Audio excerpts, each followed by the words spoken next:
Those who have not received the backdrop picture, kindly take it from the chat box.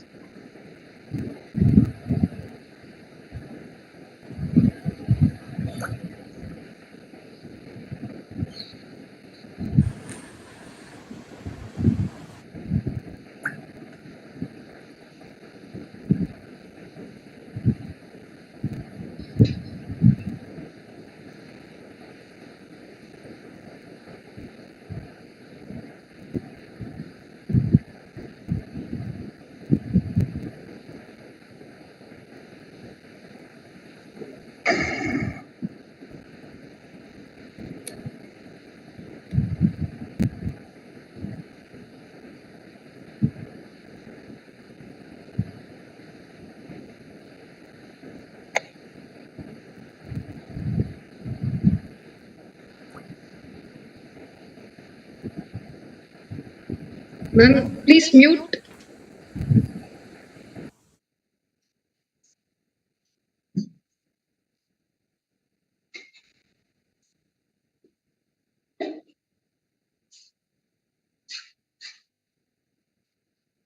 Who's this judge one? Who's this?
Yes, hello, good evening, everyone. I hope the host can allow me to proceed with my presentation. Let me confirm whether you people you can hear me.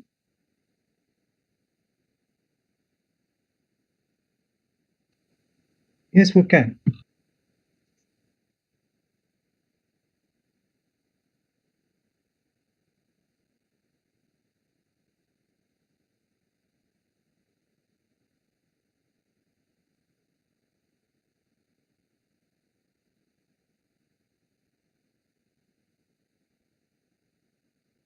Hello.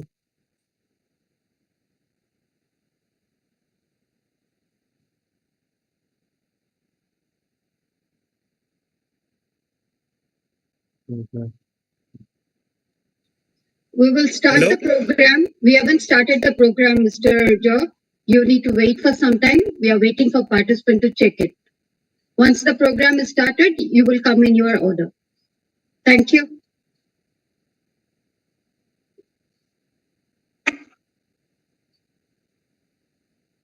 Tanuja ma'am, kindly mute everybody.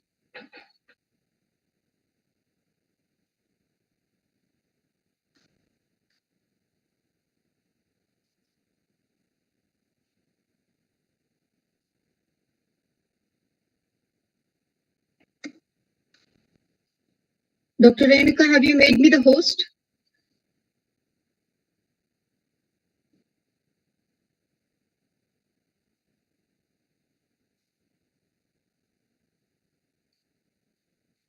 Okay, thank you.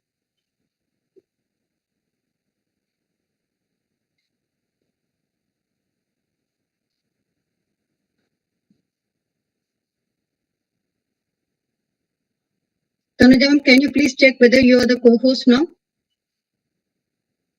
I am co-host now. Thank you, ma'am. Thank you. Yes, ma'am. And I muted all. Muted everyone other than the speaker. Yes. Can you hear me? Hi, welcome. We are ready. Good to go. Yes, it's quite audible. It's quite audible.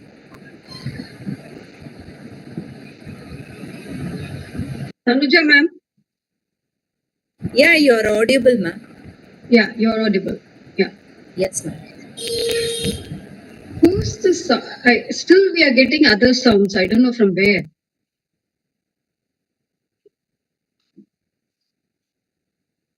Right. Okay. Dr. Virginia, very good afternoon. The live recording is on, so we can start. Good to go.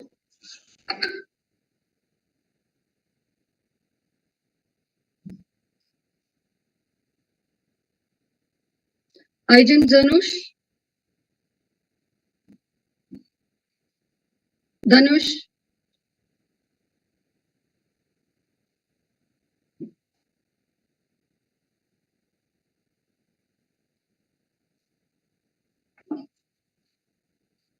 Those who have not changed your backdrop, the backdrop is there in the chat box. This is just for your information. You can change your backdrop.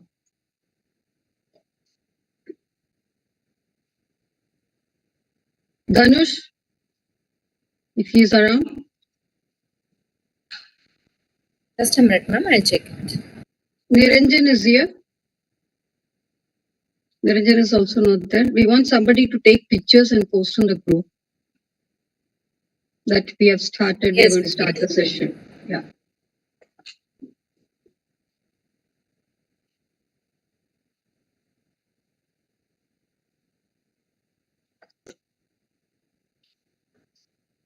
Mr. Dalton, welcome. Dr. Dalton, very good afternoon and welcome. If you want to change your backdrop, the backdrop is there in the chat box. I will change immediately. Thank you. Thank you. Thank you so much.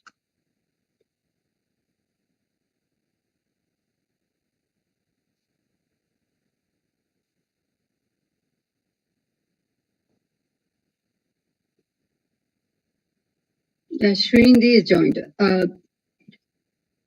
We will assign this task to Srinidhi for today. Hi, Srinidhi.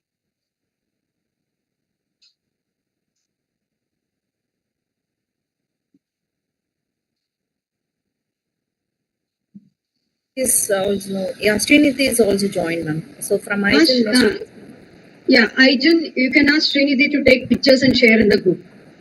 okay. Yeah. Roshni Roshni, I request you to take some pics and post it in our group, ma'am. Or Srinidhi. Okay, Anyone. I'll take care. Yeah.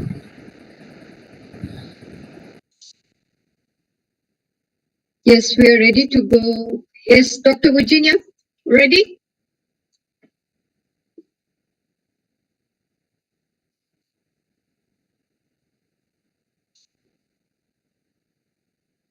You're muted.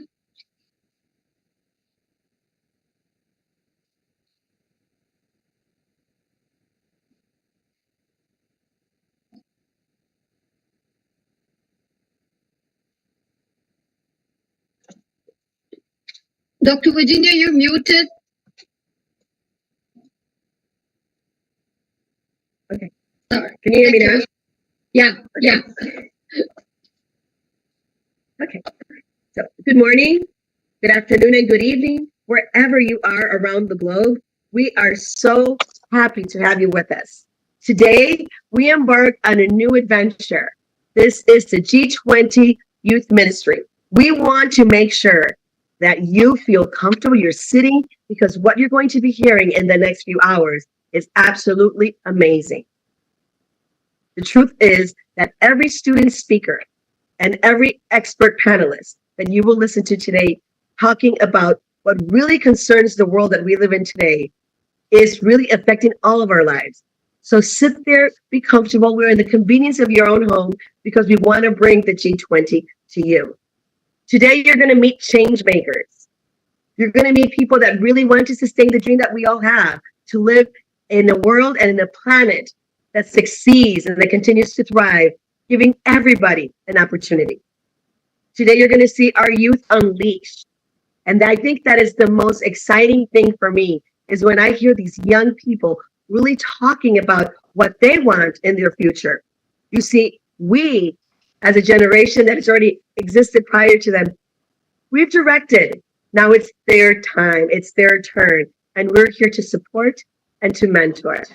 So please stay with us the entire time. I will tell you that you will not ever regret 1 minute spending here with this amazing youth.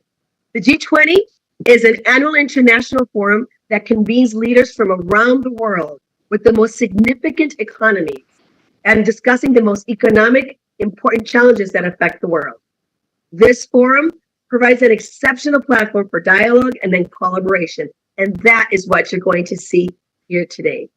The G20 Summit is a critical event where leaders engage in crucial discussions on trade, international cooperation was key, and investment and innovation. Remember, without innovation, we would not have a world that moves forward. The summit also offers a unique opportunity for leaders to establish and strengthen leadership relationships with their global counterparts, fostering a more cohesive and prosperous global community.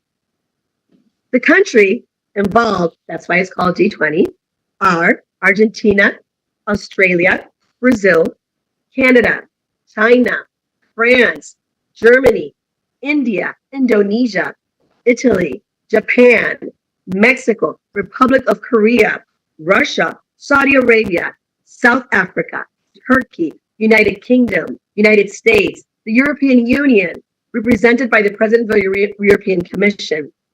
The objectives of the G20 are multifaceted and encompass various global issues. Number one, the economic growth of the world. We promote sustainable, balanced economic growth globally. Number two, international trade. Enhancing international trade and investment to foster job creation and economic development. Number three, financial stability. Strengthening the stability and resilience of the international financial system. Number four, sustainable development. Addressing global challenges, global issues. These include climate change, poverty, and sustainable development. Infrastructure investment. Promoting infrastructure, especially in those countries that are in this moment emerging and redirecting their efforts. Digital economy, advancing digitalization and harnessing the potential of new technologies like AI for inclusive growth. Employment and education, creating opportunities for quality jobs and ensuring access to education and skills for all. I think this one is the one closest to my heart. We want to make sure that everyone has access to education no matter where they're at. Number eight, global health. Collaborated on global health challenges, including pandemics and access to affordable health care. As you can see, this is a very important summit. NGOs and online organizations are crucial in supporting the summit's success. They contribute in several ways, and we are one of those groups. Advocacy. The NGOs and online organizations raise awareness about key issues and advocate for specific policies or actions. Two, the research and analysis. We will discuss the data found, what valuable research is out there, how various global challenges have been taken care of. Partnerships. The NGOs and online organizations collaborate with government, with stakeholders, and with businesses to implement projects and initiatives that align with the summit's objectives. But one of the most important is the grassroots engagement. These organizations engage with local community, with the local individuals, with the people that we really want to impact with the big effort that we put in today. Knowledge sharing is a given. NGOs and online organizations facilitate knowledge sharing and capacity building through workshops, conferences, and online platforms. So conferences like this one that we're all supporting today. So today I want to say, don't move from where you're at. Sit with us. And today I want to also take the advantage and say thank you to community partners. These community partners never leave us, are always with us, and believe in the goals that we've established. The first one is IIU, and it's because I represent this amazing institution. It's the leading virtual education system and global brand confederation. It's renowned for its innovative programs and commitment to providing education for all. Under the visionary leadership of its founder, Sir Mr. Piyush Pandit, a dedicated social activist and passionate educationist. He has rapidly expanded its reach Today, we're in 195 countries. We have thousands of e-educators and 100,000 of students around the world. This remarkable growth is a testament of IIU's trusted reputation and its mission to offer accessible education to all students, no matter where they're at and what their circumstances are. We would also like to thank our other community partner, GSFN. The Global Sustainable Finance Network is a voluntary membership-based global initiative launched by the European Organization for Sustainable Development. Their mission is to promote sustainable finance through initiatives that provide growth opportunities to members, enhance their capacities, foster innovation, and bring together stakeholders to promote a model of financial sustainability that will be perfect for all of us to live in the future. The GCFN objectives are provide a common platform that helps its member financial institutions, support its members in developing capacities, foster initiatives that help build public-private partnerships, promoting sustainable lending investments. They offer networking opportunities to members, financial institutions, multilateral organizations, government bodies, businesses, and industry stakeholders. They provide an important forum to support the sustainable of development and execution of these finance policies and practices. They present a marketplace for members to promote their sustainable finance expertise and best practices around the world. What they do, they perform any task that promotes sustainable finance. We would also like to welcome another amazing partner, iGen. The 74 million young Americans born between 1995 and 2012 comprise the most important generation in the nation's history.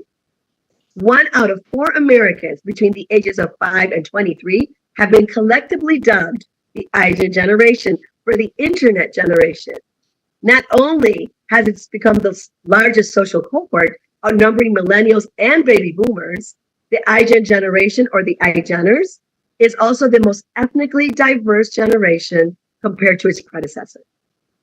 We also want to thank the International R&D Group. They facilitate and promote all technical and non-technical research and development. It gives all people of the world and the universe a platform to really participate, to be exposed, where everybody can show their R&D talents, their creativities, cultural or educational projects. When we talk about creativities, we're talking about projects that are brought to you through educational growth and surveys, research facilitate, the dissemination of policy issues across the country to really impact the mass. And who do we talk about when we say the mass? We mean everybody. The International R&D Group is the platform for senior management, management practitioners, professionals, and all technocrats from all fields to serve the society, from new needy students, research scholars, and all people of a global society. We really want to make sure that everybody that is here today understands that we can't do this alone, that it is definitely a cooperation, an international collaboration. Thank you all and welcome. Dr. Shamidia? Yes, thank you, Dr. Virginia. That was a wonderful start and a very beautiful introduction that you have given for us today on this, the first session of G20 Youth Cabinet. Well, on that glorious moment, let me take a welcome note from the G20 Youth Cabinet.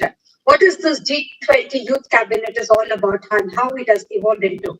Educate Global has developed this novel initiative that is G20 Youth Cabinet, which opens its doors to all the young individuals like you all who have joined us from diverse backgrounds worldwide. Through this platform, the participants are invited to present their insights and inferences that contribute to the sustainable goals of UNESCO. So this initiative aims to address the following agenda from the UNESCO, and the contribution made by the youth will help to shape the outcomes of the program.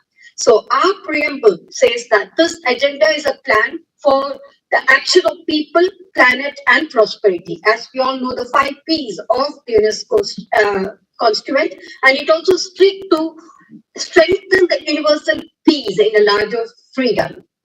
So we recognize that eradicating poverty in all its forms and dimensions As such, through creating awareness and campaigns and creating a knowledge throughout the country and throughout the globe, as such, that's the main initiative for it. On that note, we have scheduled the program, which I've already shared in the chat box, for you to have a look at it, and we would welcome you all speakers to join us on every note, such that we'll be able to take it forward. Please remember one thing, that this Youth Cabinet, G20 Youth Cabinet, is the forum of the youth, by the youth, run by the youth, and it's for the youth for taking it forward. On that note, we welcome you all for today's session of Education 360.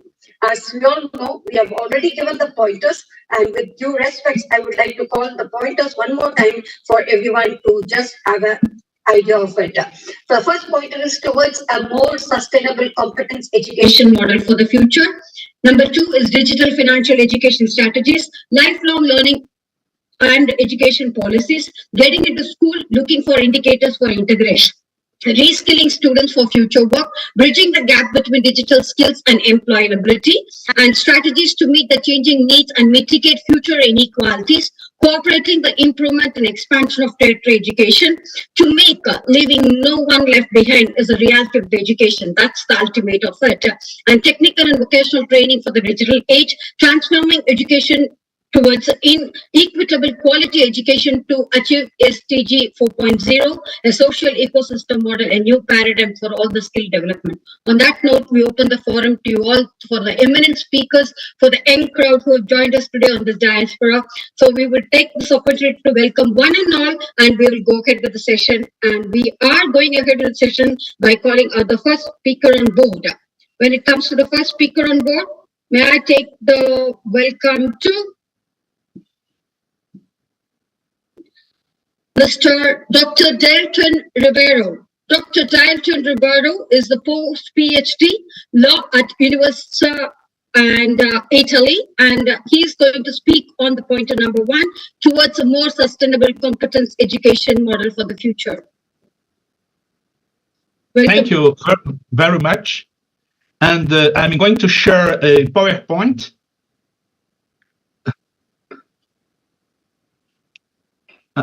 I think you can see now. Yes, we are able to see. If you want to go into slideshow mode, you can go. Yes, thank you very much. First of all, I would like to say my thanks for the invitation and my happiness to be here in this group of 20.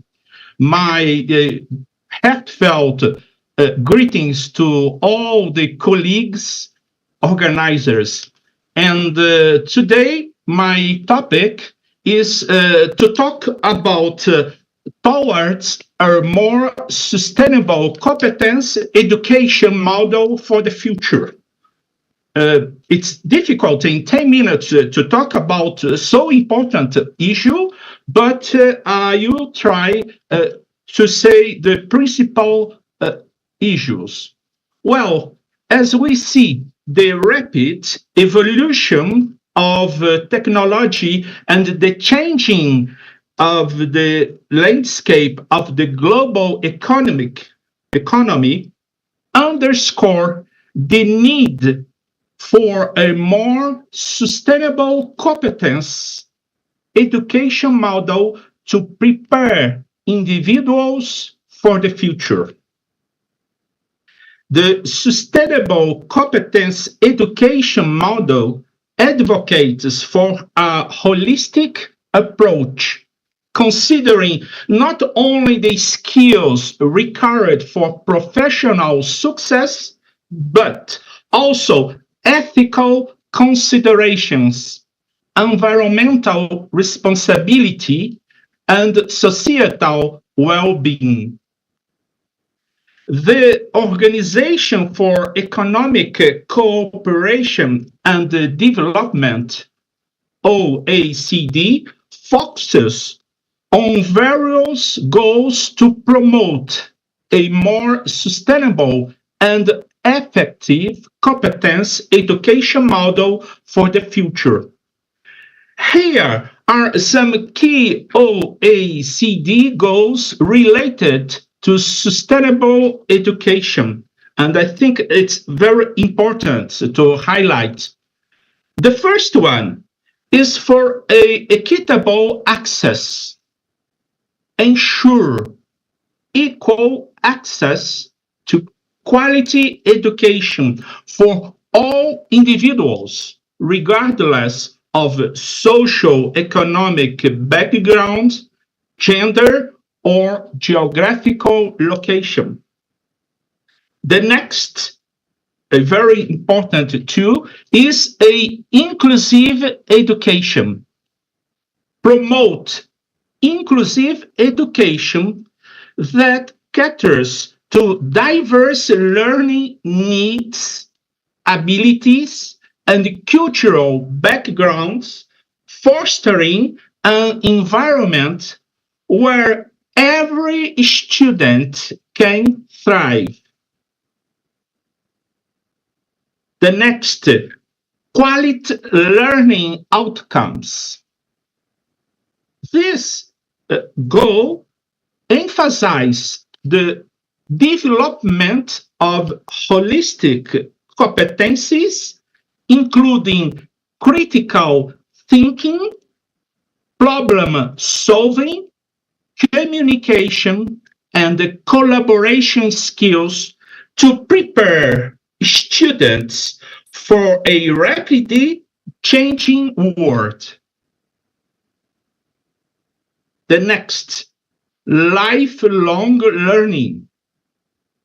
Encourage a culture for lifelong learning by providing opportunities for continuous skill development and retraining throughout individuals' lives, adapting to evolving job markets and technological advancements. The next, environmental sustainability. Integrate environmental sustainability into the curriculum. And in Brazil, just to notice to all the colleagues, we already have this subject in the curriculum of the universities and high schools. It's very important to have the notion of environmental sustainability and environmental citizenship, and fostering an understanding of ecological issues, promoting responsible practices to contribute to a more sustainable future. And just adding some observations about environmental sustainability, the Brazilian Constitution of 1988 has a special chapter for the protection of the environment. So, as I say in my classes, to defend the nature, the environment, it's not a political option, but a constitutional duty for everyone, since the government for each citizen.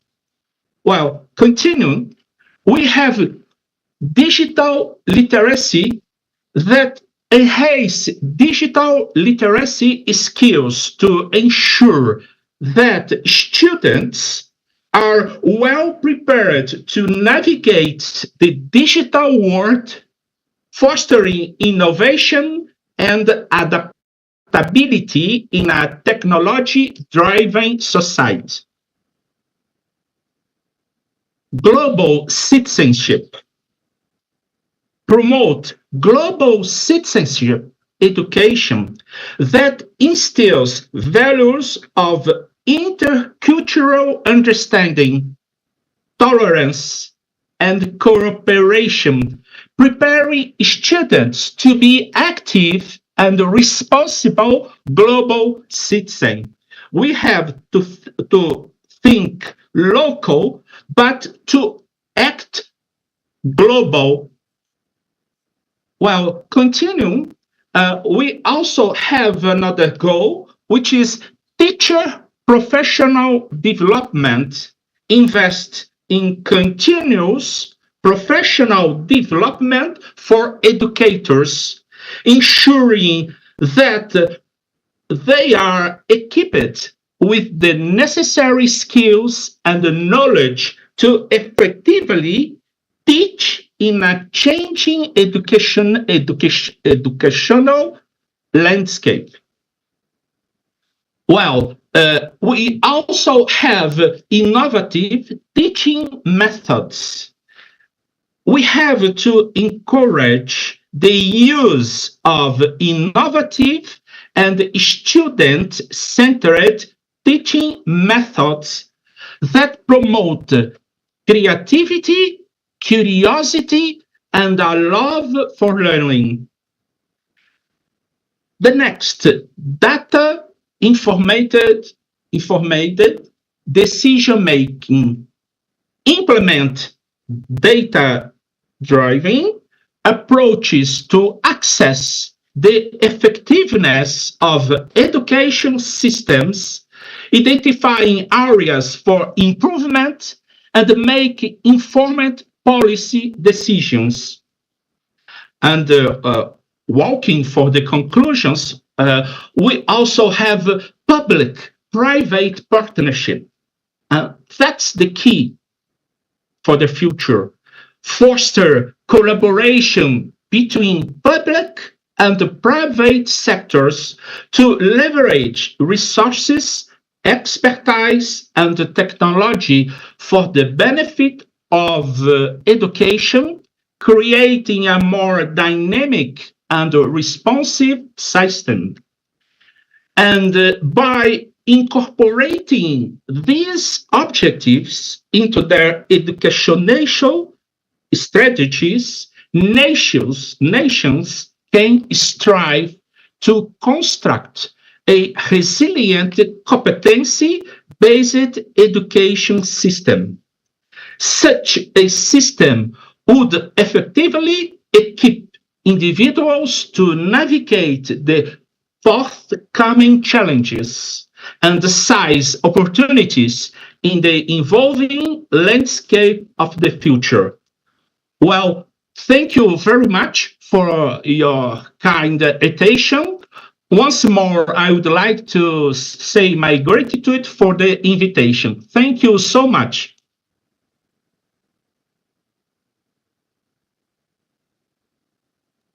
Thank you, Mr. Roberto. That was very kind of you. That was very insightful, and you have really given us a very good start. I think you have covered almost all the topics which are related to the education part of you, like when it comes to the 5 C's framework of coordination and leadership, content in the curriculum development, connectivity in the infrastructure development, capacity building and the culture building, and finally summed it up with the cost and sustainability, which is the need for accurate, timely data and across all the keys. Thank you. And that was a wonderful start. And thank you. It was wonderful having you here. We would like to have you for our forthcoming programs as well. Thank you. Moving ahead, we have the next speaker. Thank you. Namaste. Yes, thank you. So we have the next speaker on board with us. So may I present before you Mr. David Quara Slaya, if I'm right, and he's representing IAU. He's a student speaker. Hello, can I share the screen? He's going to speak on digital financial education strategies. So welcome, Mr. David. The floor is all yours. Yes, you can share your screen. Okay.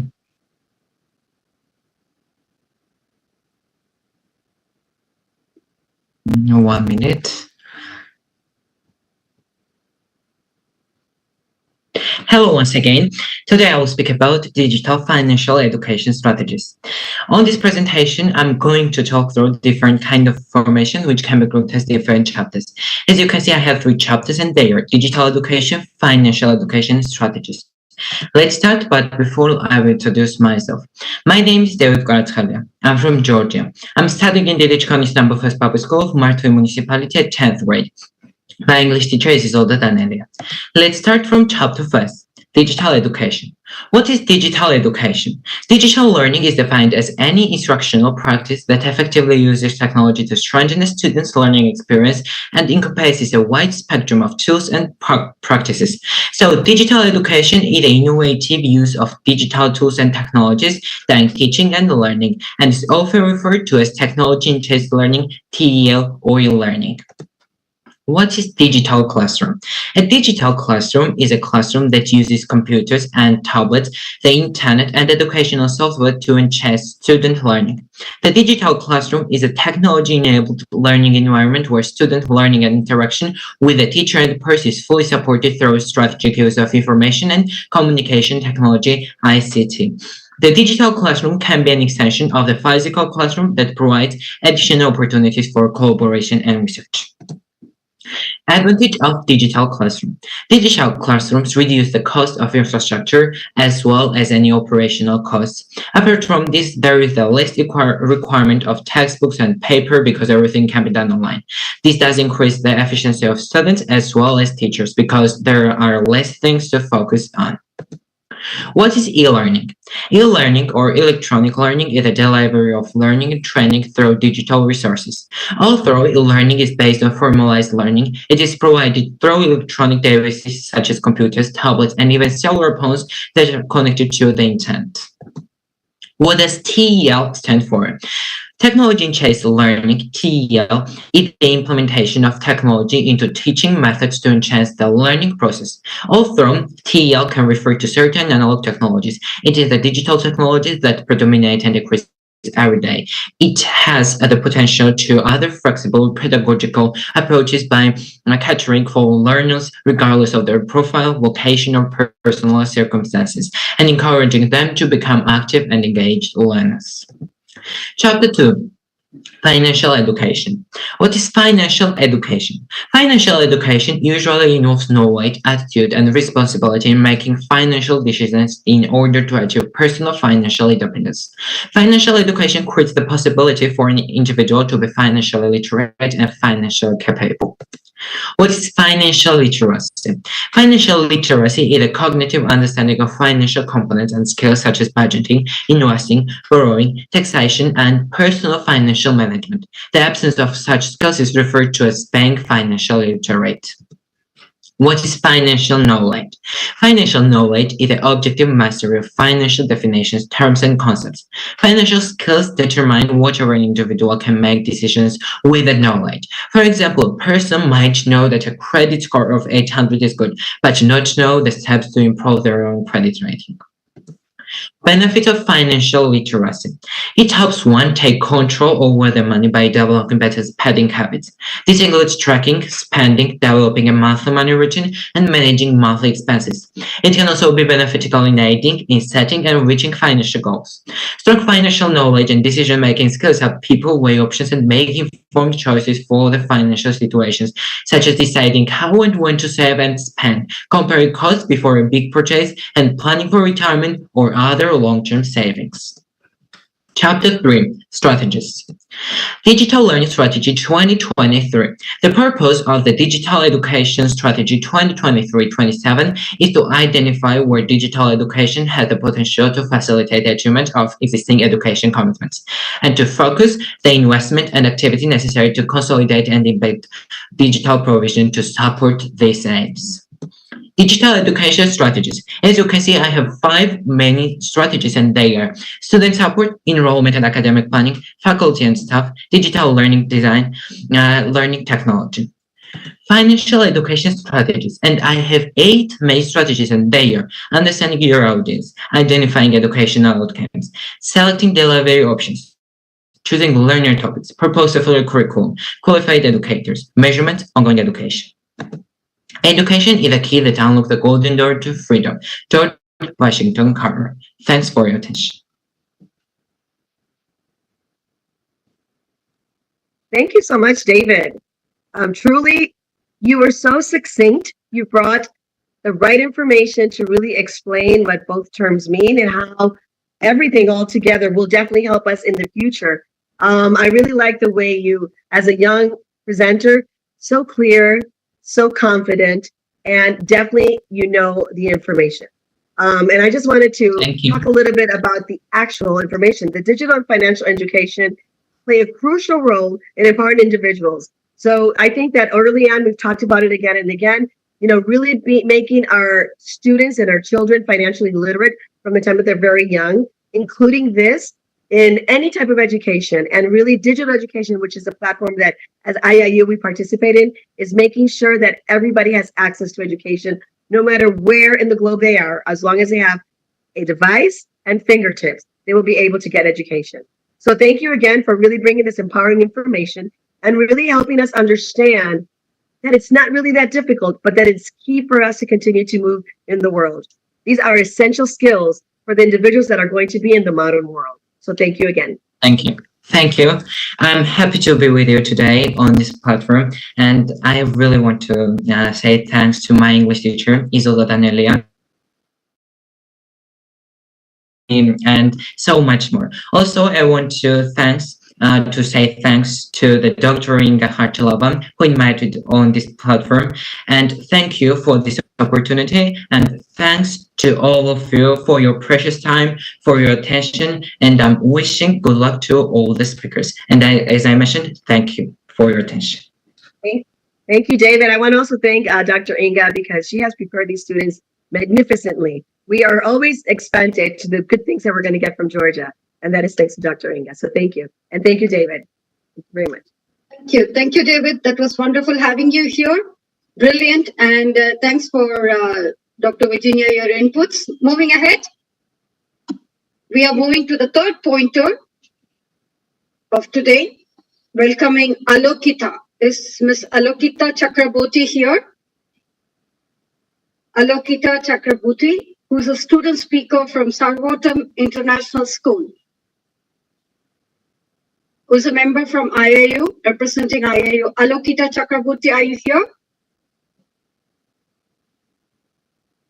Okay, we'll wait for Miss Alokita. Yes?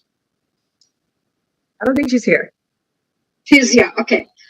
Right, that's great. And she's going to speak upon lifelong learning and education policies. Moving ahead, the floor is all yours. Alokita, please kindly share your screen and you can start your presentation. And one request which I would like to play to space it out to all the speakers, kindly stick on to your timing, as you know that there are quite a number of speakers who are waiting to speak.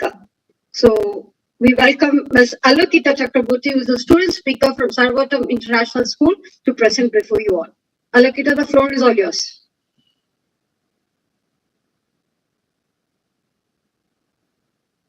I don't think so.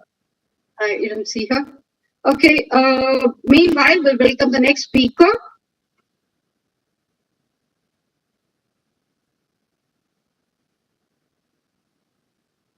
Yeah. Right. Okay. We are missing Alokita.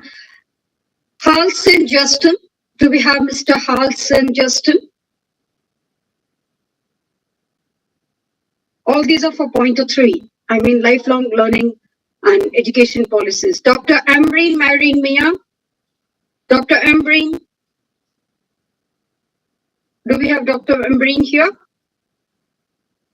Dr. Marie? Dr. Ambreen Mia. Yeah. I don't see her. You did see her? Okay, so we move ahead to the next pointer now. And if they're going to join, then we will just give them the opportunity. So we are moving to the pointer. So we have missed out pointer 3, which is lifelong learning and education policy. So for now, this pointer is open to the forum, and anybody who would like to speak on this topic can go ahead. Later towards end, lifelong learning and education policies is the pointer. And we have missed Alokita Chakraborty, Halston Justin, and Dr. Ambreen Maya. If they're going to join, we'll give them the opportunity once again when they join. Moving ahead, the next pointer is getting into school, looking for indicators for integration. Getting into school and looking for indicators for integration. On that note, we would like to invite our next speaker on board, Anako Chakwetase. She's a student speaker from Akaki Trisel University, representing IAU. Ananako. Is she here? Okay, we'll wait for them to join. Meanwhile, we can send messages if we can. Royce, can you send messages to the speakers and give them reminders so that they will be able to join? So we are moving ahead to the next pointer, reskilling students for the future work.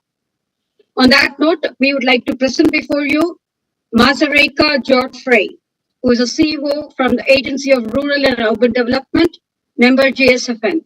Mazareka Godfrey, if you're ready, you can go ahead with your presentation. Godfrey, now, do we have them here? Okay, I think we'll go ahead with the speakers who are present here. Asta Tirupati. Asta Tirupati. Hello, ma'am. Yeah, Asta Tirupati is going to speak on the same pointer. Student speaker from, Okay. yeah, and she's doing BA honors. She's a business owner. She's representing IAU. Asta Tirupati, the floor is all yours. You can that, and she's going to speak on. Okay. Thank you so much, ma'am. Thank you.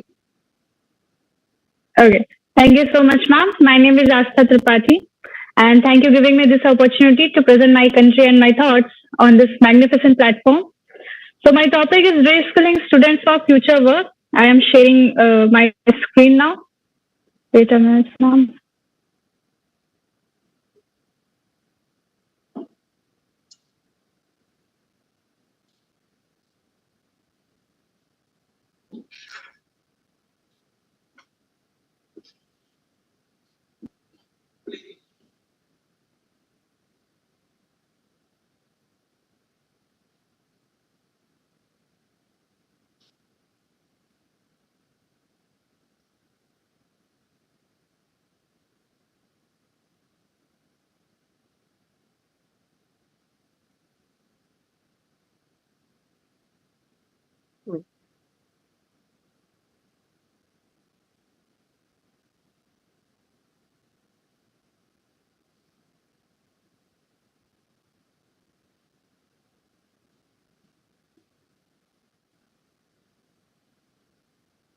It's not taking.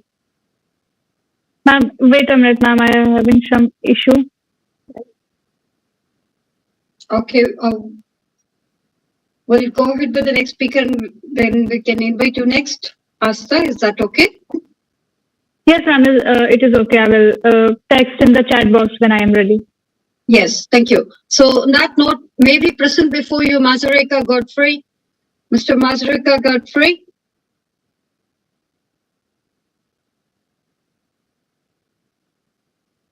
Yes, sir. Okay, this is whose presentation? Asta's?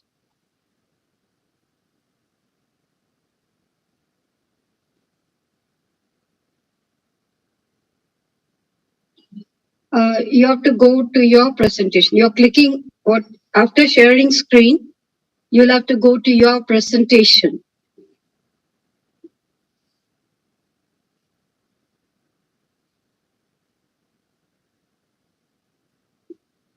Yeah, now you can make it widescreen. Oh, there are 21. No, widescreen screen, full screen. You should have downloaded and kept. No. Yeah. Yes, there you go. Yes. Good to go, Asta. This is whose presentation? Mr. Asta, is this your presentation? Is it Mr. Godfrey's presentation? Reskilling students for future work?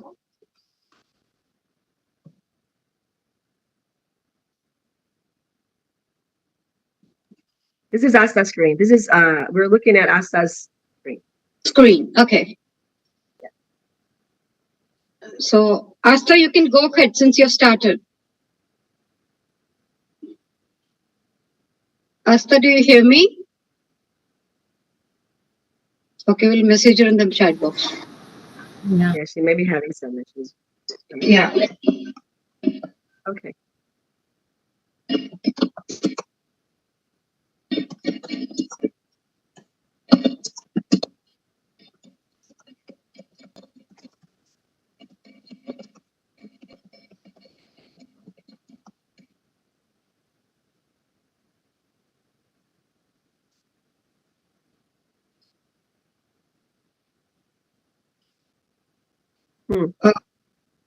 Yeah. We lost her, I think. Okay, it's between Mr. Godfrey and Ms. Asta. Who is going to present it? You can go ahead do your presentation. Is Mr. Godfrey ready? Okay, it's again Asta.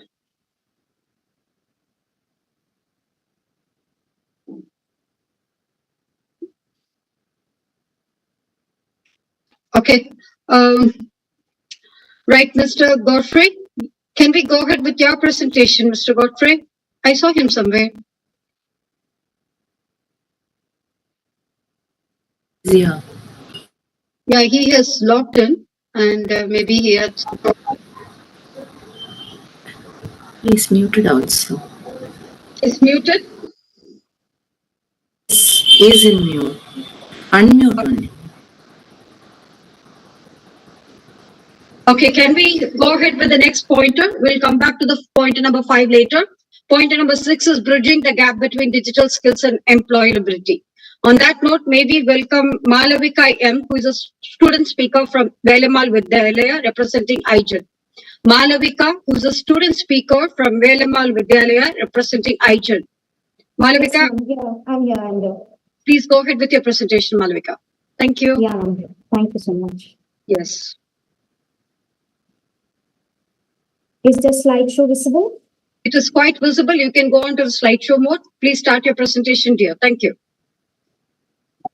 Okay, ma'am. So, hi everyone. I'm Malavika standing before you today to address a critical issue that has become increasingly prevalent in our rapidly evolving world: the gap between the digital skills and the employability. So in an era dominated by technology, the demand for the digital skills is much higher, and we must recognize this fact and act upon the challenges and opportunities it offers. Here we have the importance of digital skills. So here we have the importance of digital skills, which includes the professional relevance, career opportunities, innovation and problem solving, efficiency and productivity, data literacy and decision making, lifelong learning, entrepreneurship and innovation.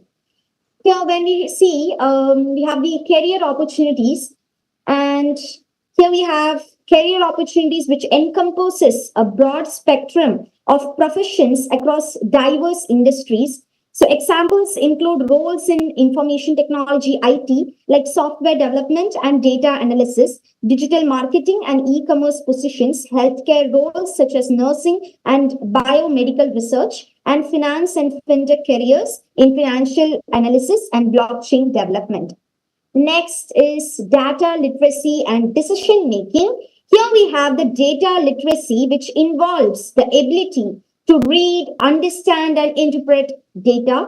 So it just includes skills in analyzing and making sense of information presented in various formats. So the decision making with data literacy refers to the capacity to use data effectively in the decision making process. So this involves the extracting insights, identifying trends, and using data to inform and support strategic and operational decisions in professional or personal context. And the next slide is current employment landscape. So, which is basically quite dynamic with remote work trends persisting. So the digital skills are increasingly in demand across the industries. So the diversity, adaptability, and ongoing learning remain crucial for navigating the evolving job market. So with advancements in technology and changing the economic conditions, the job market is constantly shifting. And next, we see the digital skills are in high demand in today's job market. From coding and programming to data analysis and digital marketing, these skills are essential for businesses to thrive in the digital world. So the employers value the candidates who can adapt the digital tools and contribute to the digital transformation. So developing these skills can give us a competitive edge and open up a wide range of career opportunities. The next, we have in today's job market, some specific digital skills that are in high demand includes the coding, data analysis, digital marketing, cybersecurity, user experience, that is UX design, cloud computing, artificial intelligence, that is AI, and machine learning. So these skills are sought after by employers across various industries as businesses which continue to embrace the digital transformation. So many industries like IT, financial, healthcare, e-commerce, entertainment, etc., they have a high demand for candidates with good skill sets in new digital tools. And then we have the employability challenges. So obtaining and developing digital skills, they can come with its own set of challenges. So the one main challenge is to access to resources and training opportunities, especially for individuals who may not have access to quality education or technology infrastructure. And the next challenge is keeping up with the rapid pace of technological advancements, as digital skills require continuous learning and adaptation. And then we have, there are several stories of famous individuals who faced challenges due to the skills gap. So one such example is that of Steve Jobs, the co-founder of Apple. So after being ousted from Apple in 1985, Jobs found himself in a tough spot. However, during his time away from the company, he continued to learn and develop new skills. He studied calligraphy and design, which eventually influenced the iconic typography and aesthetics of Apple products. Jobs' dedication to continuous learning and his ability to bridge the skills gap played a significant role in his later success when he returned to Apple and revolutionized the tech industry. So his story is just a powerful reminder that embracing continuous learning can lead to incredible achievements.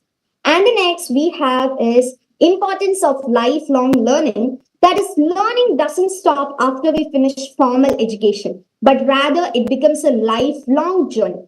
So lifelong learning involves actively seeking out new knowledge, skills, and experiences to stay relevant, adapt to changes, and pursue personal and professional growth.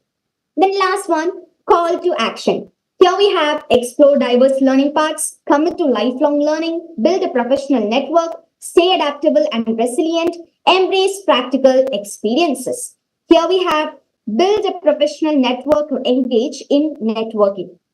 That is, we just need to connect with professionals in your industry through networking events, LinkedIn, and industry forums. So engage in conversations, seek advice, and stay informed about the industry trends. So this call to action encourages the individuals to take charge of their learning journey, prioritize relevant digital skills, and proactively engage in the activities that enhance the employability in the digital era.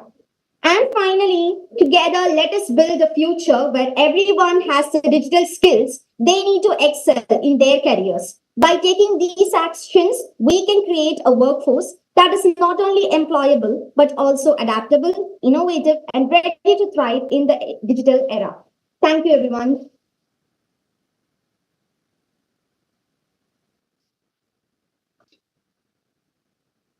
Thank you, Malavika. May we request Tanuja ma'am to do the summary for Malavika? Tanuja ma'am. Yes, ma'am. Yeah, thank you. Please go ahead, ma'am. Yeah. So excellent, Malavika. You have stated about the importance of interactions of technology in employment, and also you have pointed out the global opportunities such as remote work, freelancing, and international collaborations. And also you have touched upon the current employment landscape, digital transformation efforts, and also you have pointed out the economic recovery efforts were underway in various regions. And also you pointed out about the employability challenges, and also the importance of lifelong learning and build a professional network, etc. Thank you, Malavika. Yes, ma'am. Thank you so much. Thank you. Thank you, Tanuja ma'am. Thank you, Malavika. That was a wonderful presentation, and she deserves a big round of applause, definitely. Thank you. Thank you, everyone. Thank you so much. The speaker on board, and she did a wonderful job. Thank you, Malavika. Would like to have you for the further sessions as well. So, are we with Mr. Mazareka Godfrey? Mazareka Godfrey? Do you hear me, sir? He had some hearing problem from his side. He was not able to hear what we speak. Mr. Mazurika Godfrey, can we go ahead? He is mute. He is mute. Masareka, you could unmute, please.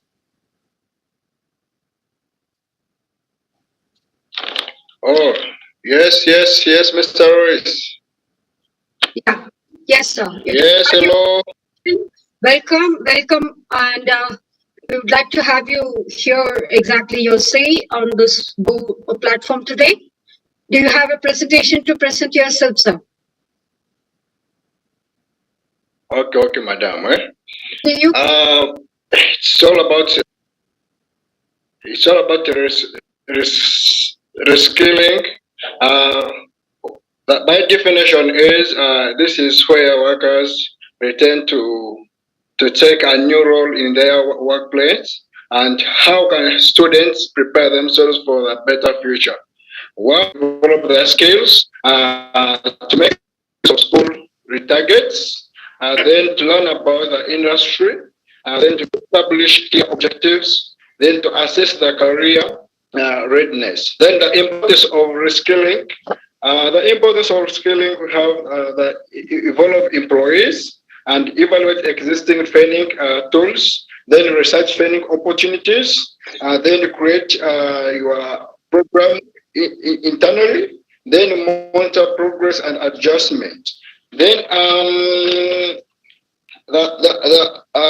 for the employees, how can we organize the reskilling? How can you organize it on the side of employees and the side of organization? For the side of employees is to keep us suitable employment and upward mobility, and personal growth, then making a lifelong learning process, then and personal growth. That's on the side of the employee.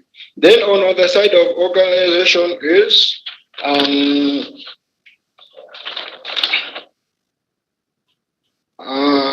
to reduce the training and hiring costs and retain company knowledge and improvement, to keep your top employees, then you improve employment morale, then improve company reputation, then more valuable tools. Then how can you encourage a student to start his or her own business? One is he or she must be creative, motivative, and should come up with an idea on what to start. Then secondly, what advice can you give to him or to her, like on how to start a business? Okay. One is to be in a position to take any risk and to be having enough capital for a starting point. Thank you, madam. Thank you, Mr. Godfrey. That was a very short and sweet note. Well, we do accept the speed of technology change requires an urgent global upskilling effort. We do make a note of it, and definitely it's a new world which requires new skill about in us.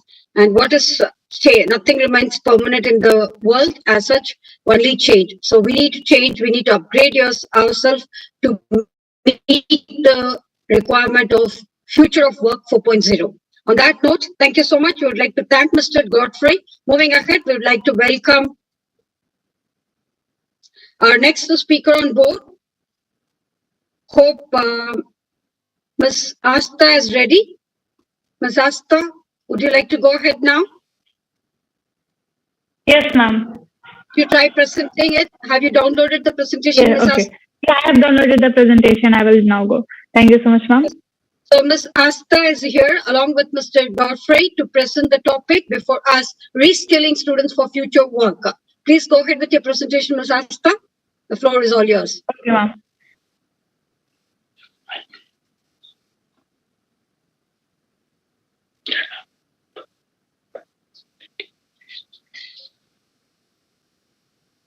May we request other participants to mute themselves, please? Thank you. Ma'am, can you go with the first slide? Yes. Oh, thank you so much, ma'am. Good evening, everyone, and my name is Asha Tripathi, and thank you for giving me this opportunity to present my thoughts on this amazing platform. My topic is reskilling students for future work. And I would like to focus on the 4 points, which is the understanding the skilling revolution, identifying essential skills, implementing. Ma'am, can you please slide it? Please go ahead, dear. Okay. Implementing reskilling strategies and assessing reskilling impact. So we have I have distributed in 4 points. First point is understanding the reskilling evolution. So we need reskilling evolution to evolve job landscapes, skill management, mismatch, and economic empowerment. Evolving job landscape, the rapid pace of technological advancement is reshaping the job market. From skill mismatch, many traditional skills are becoming obsolete necessities, the need for reskilling. Economic skilling are also needed to change in the economic sector. Now we will go with the initiative of the reskilling sectors like evolving. Ma'am, can you slide it some more? Okay, ma'am. Thank you so much. So now we will go with incorporating skill development. First is incorporate strategy incoming skills development into the corporate strategy, prepares organization for the future of work. Second is upskilling strategies. Many upskilling strategies are missing, and the marketing preparing the workforce for the future.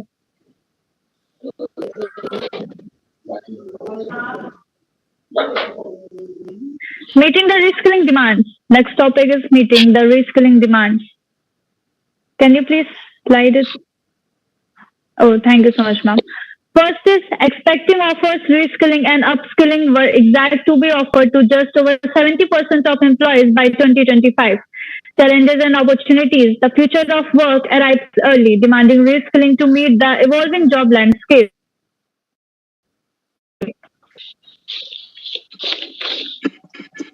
Now I would like to move on to section 2, which is identifying essential skills. Yeah. Okay. So I have divided these into 2 parts. First is future ready skill and second is technological proficiency. Future ready skills need digital literacy and critical thinking, adaptability. Digital literacy is a proficiency in a digital tool which will be help in the future of the students who would like to go for the online platform as their earning, and critical thinking. Developing critical thinking will also help them to grow whatever they are going to do in the future, like problem solving in the workplace and other things. Adaptability, the ability to adapt to new situation and learn new skill is vital for future success.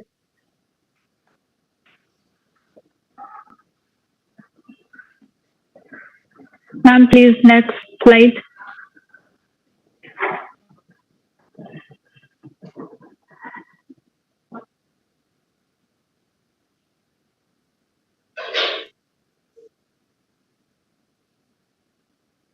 Technical proficiency is in 3 parts like coding skill, data analysis, and cybersecurity awareness. Soft skill development are also in 3 parts. First is communication skill, second is emotional intelligence, and third is creativity and innovation. Communication skill, effective communication is a fundamental skill for collaboration and leadership. Emotional intelligence, developing emotional intelligence enhances impersonal relationship in the workplace. Creative and innovation, fostering creativity and innovation drives progress and adaptation. Industry specific skills, healthcare proficiency. Healthcare related skills are increasing important in the evolving healthcare landscape. And green technology skill proficiency is sustainable, and green technologies is valuable for environmental sustainability. Financial literacy, understanding financial principle is crucial for personal and organization personal management.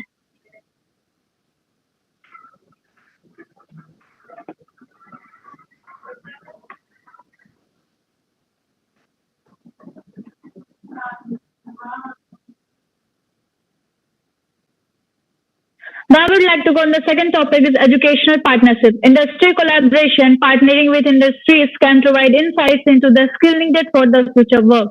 Curriculum enhancement. Educational institutes can enhance their curriculum to align with future work demands. Internship opportunities. Providing internship opportunities can bridge the gap between the education and practical skill. We can also go with the mentorship programs, industry mentorship, skill development plans, and networking opportunities. Engaging industry professionals as mentor can provide valuable guidance to the students. Mentorship programs can help the students create personalized skill development points. Networking opportunities. Mentorship program facilitates networking, opening doors to future career opportunities. Now I would like to go on my next topic, which is practical skill workshop. First, in hand-on training. Practical workshop provide hands-on experience in applying theoretical knowledge. Second is a skill-based project. Engaging in real-world projects enhance the students' practical skills. Problem-solving challenges. Workshop that focus on problem-solving challenges prepare the students for real-work scenarios. I will like to go on the another topic, which is career counseling and guidance. Career path exploration.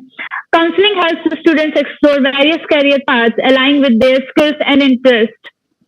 Resume buildings. Guidance on resume buildings and interview skill prepares the student for the job application process. Professional development. Counseling supports the student in their professional development journey. Next topic is tracking a student's progress. If we are going for the reskilling of the future work, then we also have to track their progress. First is a skill assessment. Regular assessment tracks the student's skill development progress. Performance metrics. Utilizing performance metrics to measure the impact of reskilling innovation. Feedback mechanism. Gathering feedback from students and educators to improve reskilling programs. Next is industry collaboration, employer feedback, internship outcome, and industry placement. Collaboration with employers to understand the industry's evolving skill demands. Internship outcome, assessing the outcome of the internship program is bridging the skills gap. Industry placement, tracking the placement of pre-skilled students in relevant industries. Next is alumni success stories. First is career progression, showcasing success stories of alumni who have benefited from reskilling initiatives. Impactful testimonials, gathering testimonials that highlight the impact of reskilling on alumni's career. Third is industry recognition from industries on the value of reskilled students in the workspace.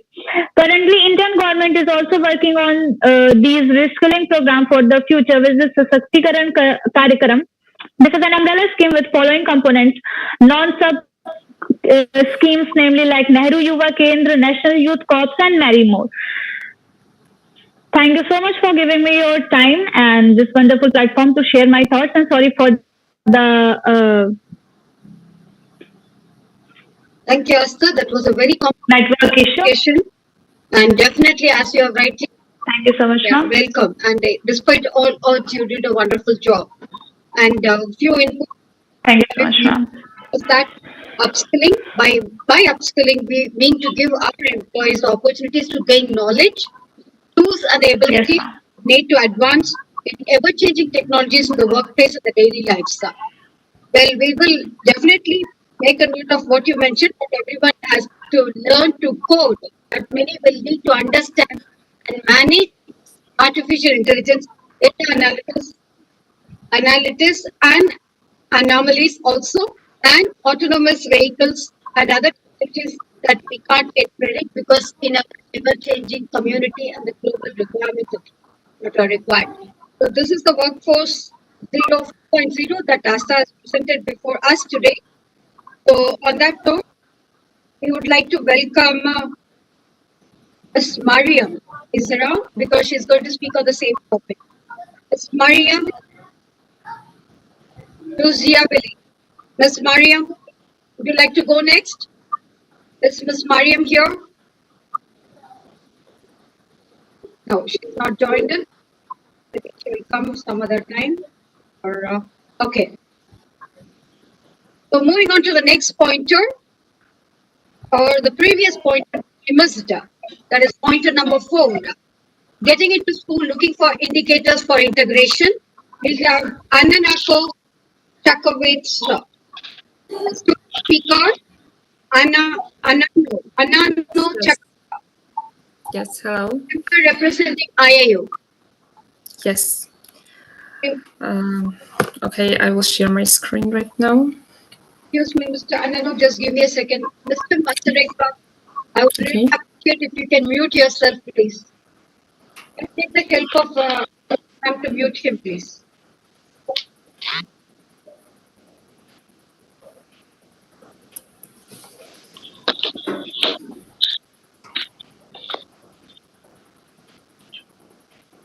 Yes.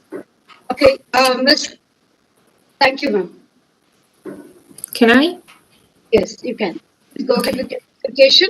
We welcome Miss. Can you please say your name for me? My name is Anano. And she's here, present before us, getting into school, looking for indicators for integration. Yes. Thank you. Thank you, Ms. Anand. Hello. First of all, hello everyone. As I have mentioned, I am Ananu Chakwadadze, and the topic of my presentation today is getting into school, looking for indicators of integration, and especially I want to discuss this topic depend on refugees. The main goal is attempting to identify possible key performance indicators, also known as KPI, for measuring refugee integration policies in different countries. Accordingly, the identified KPIs therefore must be as easily indigenized by the broad public as possible. This policy brief seeks to draw upon the positive correlation observed between the refugee schooling rates and overall integration. Moreover, the findings could also prove to be a tool to evaluate the realization levels of objectively agreeable rates set both for the fairness and the effectiveness of the support provided to refugees. So first I'm going to highlight the main challenge. Measuring levels of integration in refugees through indicators is a fairly new initiative, mostly utilized in the private sector, using KPIs for measuring the success rate of specific targets. In this case, integration policies and the rate of integration of refugees therefore poses obstacles due to the uncharted nature. Furthermore, as policies and situations differ from country to country, the required case-specific approach to measuring policy success rates through KPIs also pose a problem. This policy brief, therefore, while aimed at identifying specific KPIs to measure integration in accordance with its country-specific rules, regulations, and public policies on irregular migration, is attempting to take a step forward to determine indicators applicable to all refugees hosting countries. Furthermore, as evident in the field studies, country-specific parameters are in place and to some extent working. However, the quantitative approach adopted until now doesn't employ the right assessment tool to measure integration, therefore pointing to a need for a qualitative approach. In turn, accurate measurements of policy outcomes, which is the case, is the share of refugee children enrolled in schools at each country due to its legal requirements with regards to documentation could prove useful. Certain attempts have been made by the European Union to find ways to measure the levels of integration in migrants especially, yet the policy brief draws attention to the lack of similar KPIs to measure the integration of refugees. In other words, similar policies between countries for integrating regular migrants are evident, yet a similar statement cannot be asserted for policies aimed at refugee integration. Correspondingly, the challenge here lies with finding country-specific KPIs and further the arguments identifying pathways that could have KPI applicability at a larger sample of countries.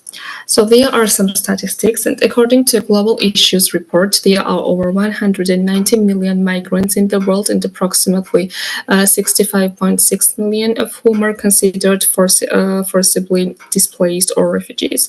These numbers comprise the highest level ever recorded, leaving us with a vital situation that ever recorded since the Second World War. Among these 65.6 million people, nearly 22.5 million are refugees, of which 51% are under the age of 18. So UNHCR reports that a total of 3.5 million refugee children were not able to attend school in 2016, and while the global rate of primary school enrollment for children stands at 91%, the same rate equals to 61% among these refugees' children.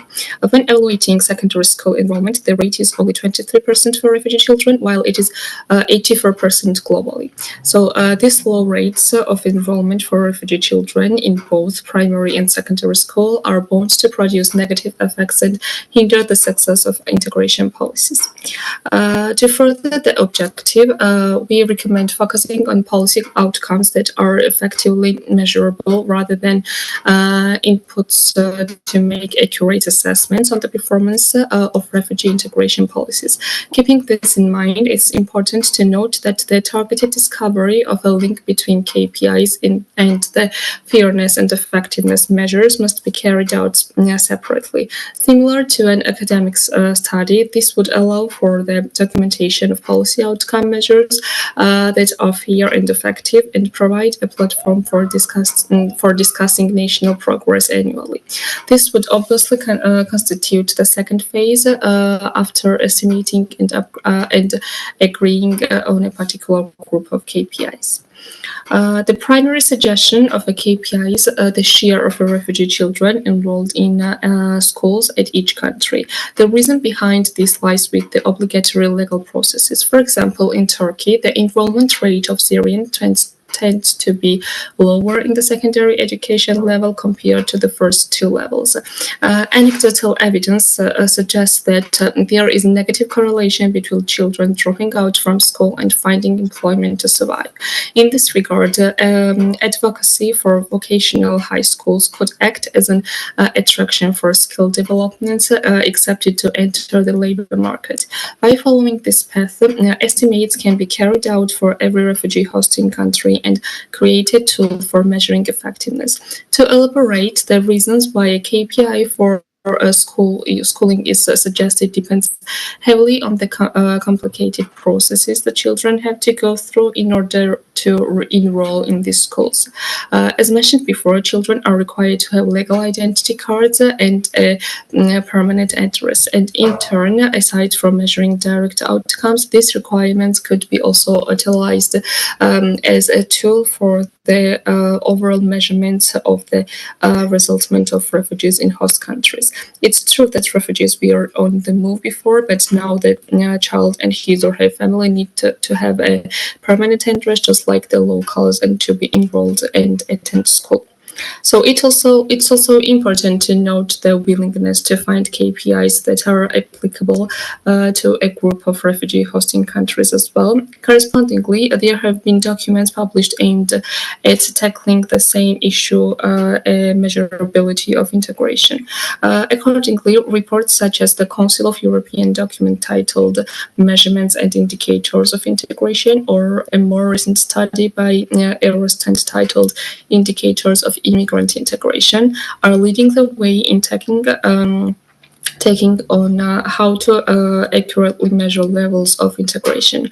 However, the difference between regular migration and irregular migration must be reminded here, as the policies created and implemented for integration differ in both cases.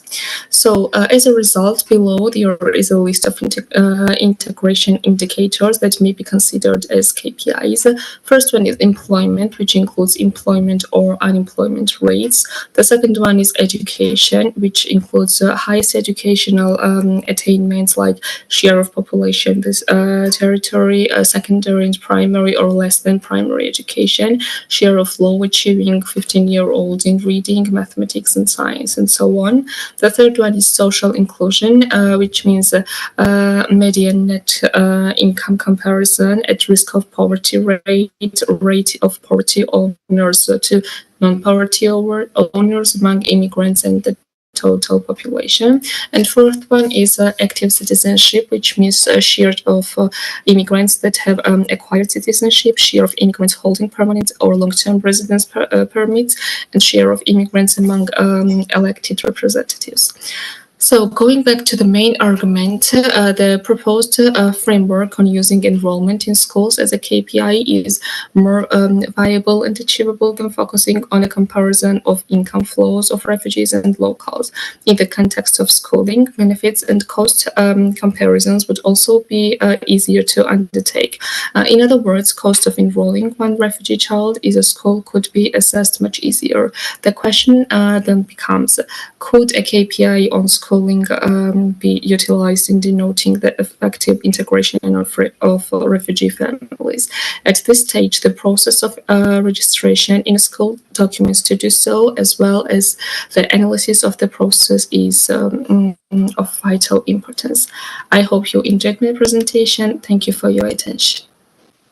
Thank you, Ms. Anana. That was a wonderful presentation, and it was totally comprehensive. As we do agree with you on this point, takeaway point, that skills and qualifications are the indicators of immigrants' ability to integrate the host society.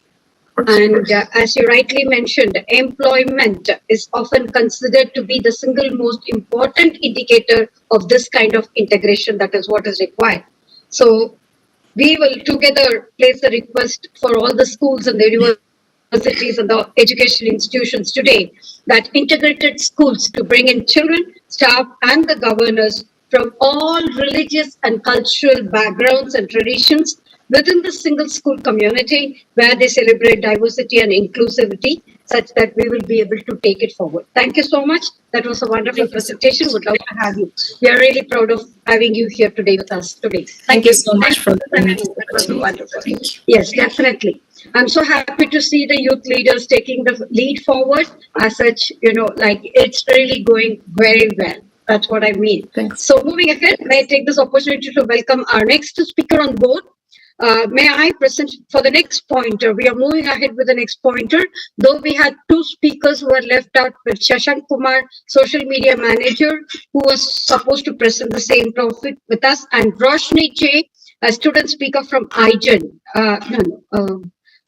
That was Mariam. Mariam was missed out. We are missing Miss Mariam on the same topic of reskilling students for future work.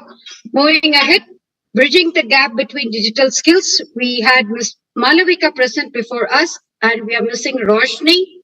Do we have Ms. Roshni here? Yes, ma'am, I'm here. Would you like to go next, Ms. Roshni? Yes, ma'am. Yes, ma'am. Okay, we present before you Ms. Roshni, who is going to speak on the topic, bridging the gap between digital skills and employability. The floor is all yours, Roshni. Ms. Roshni is a student speaker from BEE, that is Electrical Engineering, and she's a volunteer representing IGEN. Please go ahead, Ms. Roshni. One small request for all the speakers, kindly stick on to the timing if I'm not too very demanding. Thank you. Please go ahead, Ms. Roshni. Thank you, ma'am.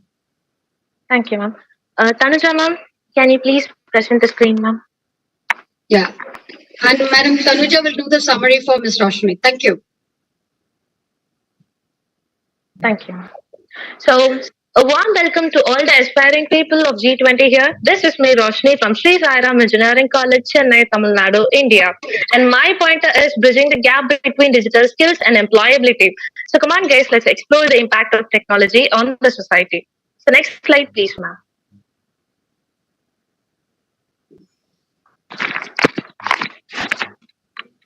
Next slide, please, ma'am.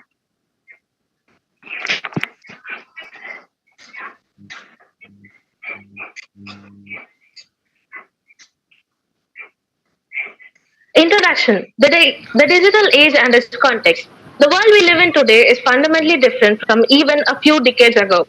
Thank you to the rise of digital age, and this is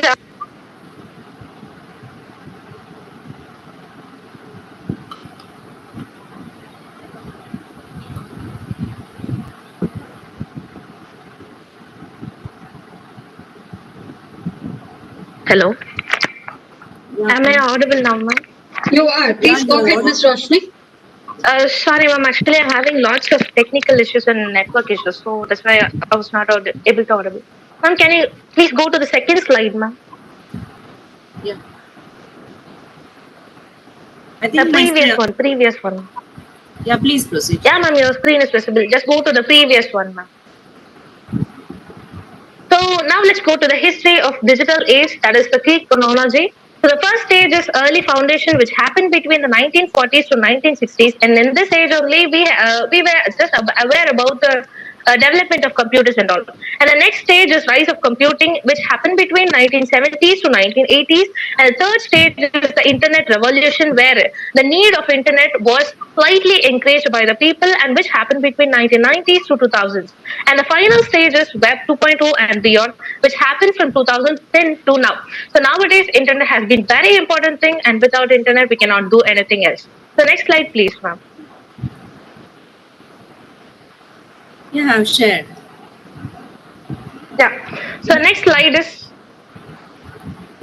Okay, my screen is not visible. I think you have left one. Okay. Social networks, connection and global community. Yeah, your screen is visible, ma'am. You can proceed. Yeah, please.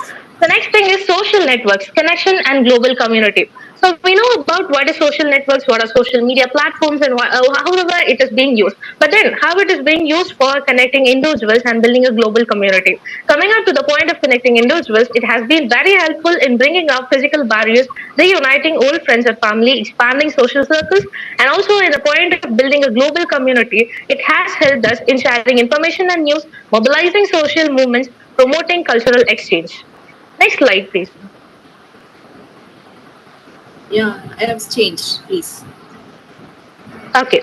So next thing is defining digital skills gap. As per my pointer, actually my pointer is filling up the gap between the digital skills and the employability. That's where a single term called unemployability hits hard. So just before knowing what is digital skill gap, it is just referred to the discrepancy between the digital skills demanded by the employees and the digital skills possessed by the current workers. And it is actually happening only because of the recent and immediate adoptions of the networks or technologies that we implement. Why? Because in this day-to-day life, everything from starting from your cell phone to the satellite connection, everything is being advanced and being upgraded every day. While engineering degrees often promise promising careers, the reality for many graduates can be different. Employability challenges for engineers present a complex issues with various contributing factors. Here we delve into the key struggles engineers face in securing employment. First thing is skill gap, which is rapid technological advancements and competition and oversupply, which is due to globalized talent pool and saturation in certain fields. Next thing is internship and experience scarcity, which is due to limited internship opportunities and unpaid internship. And the final thing is location and job market fluctuations due to geographical mismatch and economic downturns. So next slide, please, ma'am. So coming up to the understanding the digital skill gaps requiring considering.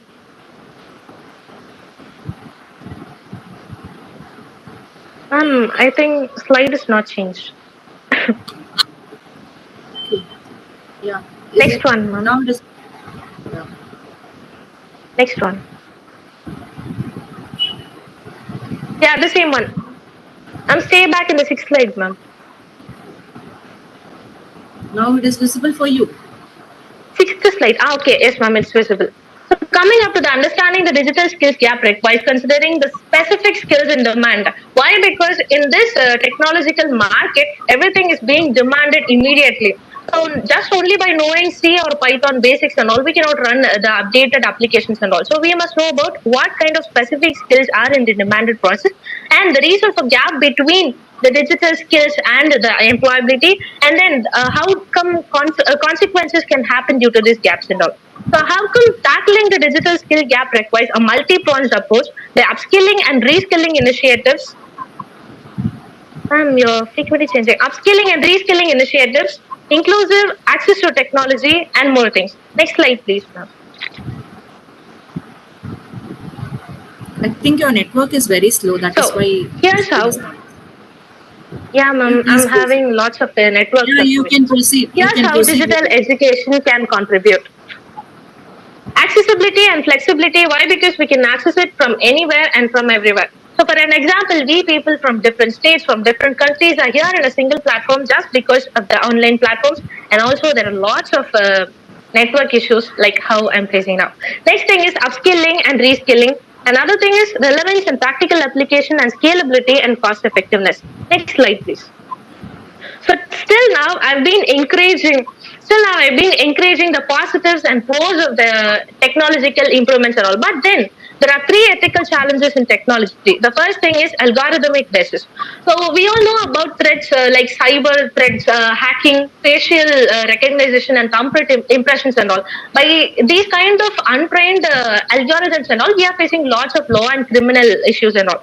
Second thing is privacy and usage. For example, when you install an application in your mobile phone, the first notification you get is give permission to your microphone, give permission to your video, give permission to your camera. You know who is going to control all these microphones and cameras and all? There is someone behind us who is seeing whatever we are saying, who's listening whatever speaking. So that is where privacy is under a big question mark. Next thing is missions with no ethics. It is also a big question mark. Why? Because if a person does a mistake, we can go and blame them. If a person does a mistake, we can go and blame him or his higher official. But then, what if an AI does a mistake? What if a mission does a mistake? Who can we go and blame? There's nothing an ethical thing following that. Next slide, please, ma'am.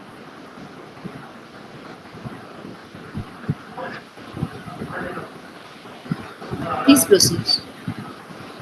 Yeah, I've changed. And the next slide is okay.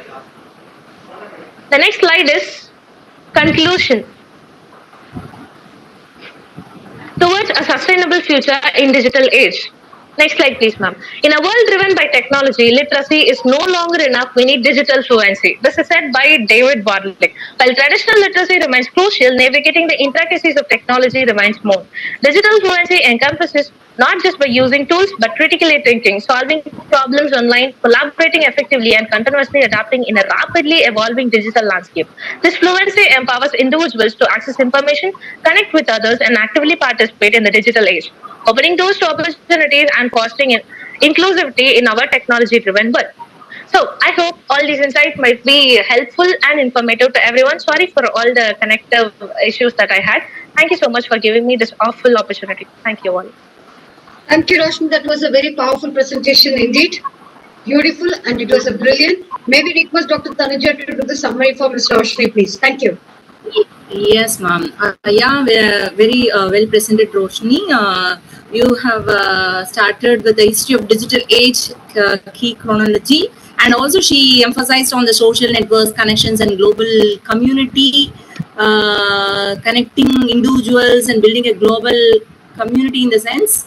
And also, she rightly pointed out the gaps which creates a challenges for both individuals and organizations, leading to the specific skills demand, and also reason for the gap and the consequence of the gap. She rightly pointed out, and also explained about the tackling the digital skills gap requires a multi-pronged approach, and also the education emerges a powerful tool to bridge this gap. She explained very clearly, and also she pointed out how the digital educations can contribute, and also she focused on the ethical challenges in technology.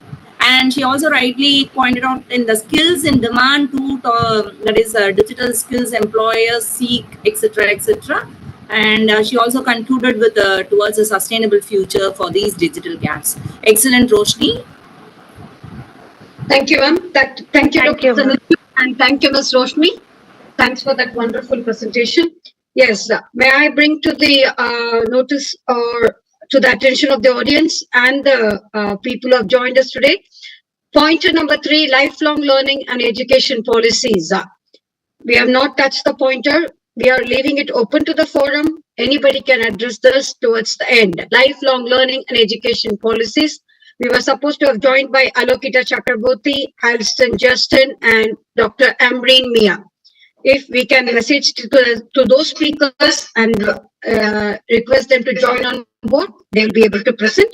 Otherwise, we leave it open to the forum so that anybody can take it. Moving ahead, we have pointer number 6 now, following Roshni.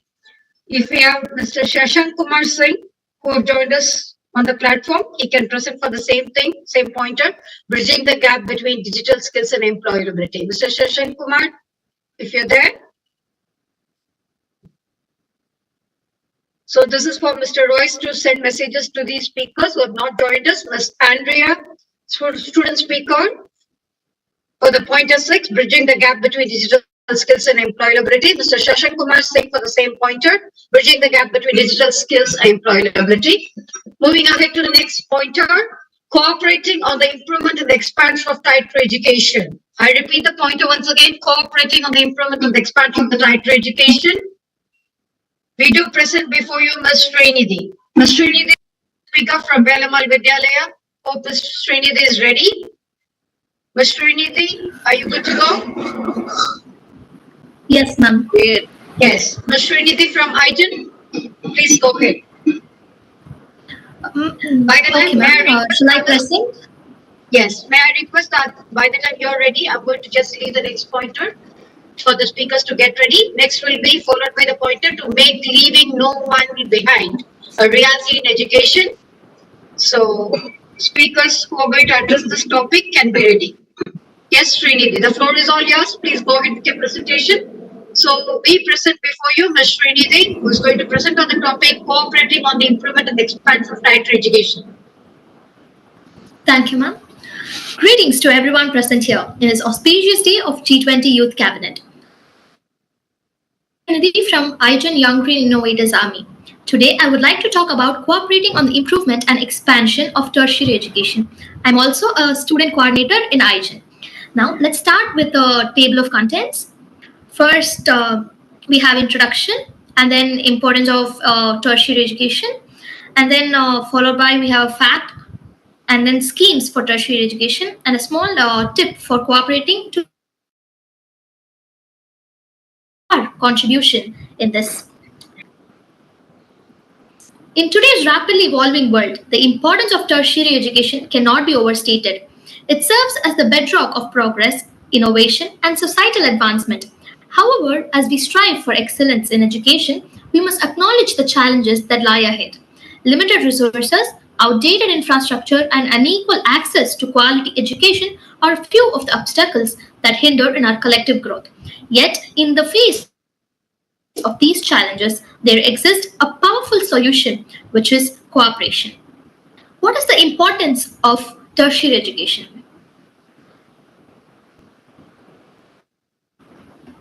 Tertiary education promotes personal growth and development. Students gain independence, time management skills, and the ability to work both individually and in teams. Nowadays, the students require a lot of skills in time management to manage themselves and their works. It also helps us to organize our tasks based on their urgency and importance, so it can be considered as one of the important skills in our day-to-day life. They also develop valuable transferable skills such as communication, leadership, and adaptability, which are considered to be very vital in every stages of our life. Let us now look into a fact about the education development of the Black students. The number of Black and Hispanic students attending colleges and universities has been increasing. In 2000, Black students made up 11.7% of all the students. That percentage grew to be 13.7% in 2016. Over the same period, the percentage of Hispanic students grew from 9.9% to 18.2%. Now, let's look into the schemes which have been introduced by the Indian government after 2000. I would like to share about a few schemes today with you all. First is Central Sector Subsidy Scheme. This scheme was launched in the year 2009. CSIS is a unique scheme which pivots around the vision that no student desiring to pursue higher education is denied of the opportunity if he or she is financially poor. Next is Rashtriya Uchatar Shiksha Abhiyan Scheme. This was launched in the year 2013. Rashtriya Uchatar Shiksha Abhiyan, meaning National Higher Education Mission, is a holistic scheme for development of higher education in India, initiated by the Ministry of Education, Government of India. The final scheme that I would like to talk about is National Apprenticeship Training Scheme. This scheme was launched in the year 2006. National Apprenticeship Promotion Scheme 2, which is also called as NAPS 2, aims to promote apprenticeship training in the country by providing partial stipend support to the apprentices engaged under the Apprentice Act 1961, undertaking capacity building of the apprenticeship ecosystem, and providing advocacy assistance to the stakeholders. Apart from all of these, how can we cooperate to develop tertiary education? Cooperation among nations, institutions, and stakeholders is a linchpin for driving meaningful change in tertiary education. By coming together, we can pool our resources, share best practices, and leverage each other's expertise to address common challenges, whether it's through joint research initiatives, student exchange programs, or collaborative curriculum development. Cooperation holds the key to unlock new opportunities and expanding horizons of tertiary education. Let us now see the ways in which we can contribute towards development of tertiary education. Financial support. Donate to scholarship funds or establish your own scholarship programs to support students who may not have the financial means to pursue tertiary education. This can help increase access and diversity in higher education. Mentorship programs. Offer your expertise and time to mentor students, particularly those from underrepresented groups or disadvantaged backgrounds. Mentorship can greatly enhance students' academic performance and help them navigate their career paths. Collaboration with institutions. Partner with universities and colleges to develop programs or initiatives that enhance the quality of education and promote innovation in teaching and learning.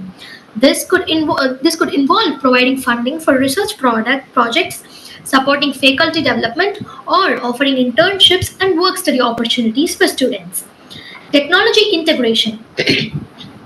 Support the integration of technology into tertiary education by providing more resources, expertise, or funding for initiatives such as online learning platforms, virtual laboratories, or digital libraries. This can help improve access to education and enhance the learning experience for students. Advocacy and awareness. Raise awareness about the importance of tertiary education and advocate for policies that support its expansion and improvement. This could involve writing articles, speaking at events, or engaging with policymakers to prioritize education funding and reforms. Once again, let's jump into a fact before we finish. In 2016, those aged 25 to 34 who earned bachelor's degree and worked full-time year-round earned a median income of $50,000. That's huge, right? That's 57% higher than those who received a high school diploma. They earned a median of $31,800.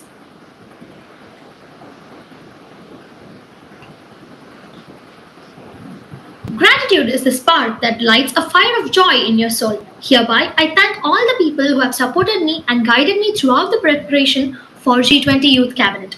And most importantly, I thank iGen for providing me with such a great opportunity to talk about this vital topic today. Finally, I am grateful to thank you everyone for lending your ears to my presentation. Thank you, Srinidhi, for your wonderful talk. And you have explained all the points about your pointers, and you have well explained about the tertiary education's importance. And you also stressed on the progress, students' progress, the personal growth and development. And also you touched the point on the valuable transferable skills such as communications, leaderships, and adaptability. And also you talked about the schemes, various schemes, which is very essential. And followed by you have given how can we cooperate to develop the tertiary educations. And also you have explained about the financial support, mentorship programs, collaborations with institution, technology, integrations, advocacy, and awareness, etc., etc. And also you figure out in fact time, that is 2 facts you have mentioned. Well, thank you, Srinidhi. Thank you, Dr. Tanuja, and thank you, Srinidhi. Only thing is, I really want to see your face because you have been such a powerhouse of today's presentations, of all the presentation, I would say. If given an opportunity to us, we would like to see you exactly. Who is this Srinidhi and who has just, like put it all, kind of such a greatest effort. Thank you, ma'am. Thank you so much. Thank you. Thank you, dear. Welcome. That's a wonderful job. Thank you, Srinidhi. Brilliant it is. Brilliant. And really, with due respects to iGen, We are moving ahead with our next, welcoming the next speakers on board with us for the next pointer. I repeat once again, to make leaving no one behind a reality in education. That's the vision that we all have towards education, to make leaving no one behind a reality in education. For that pointer, we would first present before you Mr. Bambale Job, a student speaker who's doing civil engineering in Wise Guild President, and he is a president of Wise Guild representing Nitije University. Mr. Bambale Job. Yes, thank you very much for the opportunity. Yeah, member representing GSFN. Please go ahead, sir. The floor is all yours. Thank you. Okay, thank you very much for this opportunity. As I've said, my name is Bambale Job. I'm a civil engineering student from Nitije University in Uganda, East Africa. Ensuring inclusive and education to make a living no one behind, a reality in education. I want you members to first understand that inclusiveness in education is essential and quality for diversity. It is critical to provide equal opportunity for all the students, regardless of their background or ability. Inclusive education promotes positive learning and environment for all. However, in today's world, redefining success, addressing the dangers of grades obsession over pursuit for a living no one behind. You find many institutions in the country, in the world, are just considering grades every day, not considering our agenda or no matter where we come from. Understanding the inclusiveness and the grade system. Inclusiveness in education means accommodating the needs of all students, including those with disabilities, special needs, or from any environment or community. It involves creating a welcoming atmosphere and providing necessary support services. However, in today's competitive world, the obsession with grades has overthrown the true access for education inclusiveness. You find that some institutions, they no longer consider, maybe if you have some disability, they don't want to know about your disability, but they want to see how you performed. This should change the focus to seeing that everyone is on board to attain education. Barrier to inclusiveness, education, and success. Several barriers such as discrimination, lack of resources, inaccessible facility hinder inclusive education. Overcoming this barrier is essential to us to ensure that no one is left behind in the education system. Success should be measured by holistic development, including emotional intelligence, critical thinking.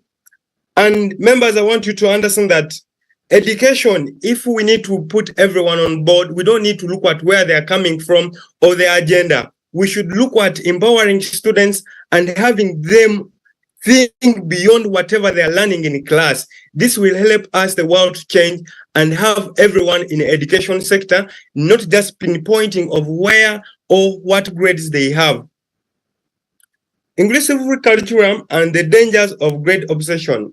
Now, I want us to look at the curriculum. How can we include everyone on board? Developing inclusive curriculum that reflect on diverse perspective and express is critical. We don't need to look at what other people have thought about me, but we need to look at what can I do as a person and how can the education sector support me? If I don't know sciences, can the education sector facilitate me in other courses? Or if I have passion for something, can the education curriculum support me to have my goal achieved? So we need to develop the curriculum that include everyone in the education sector.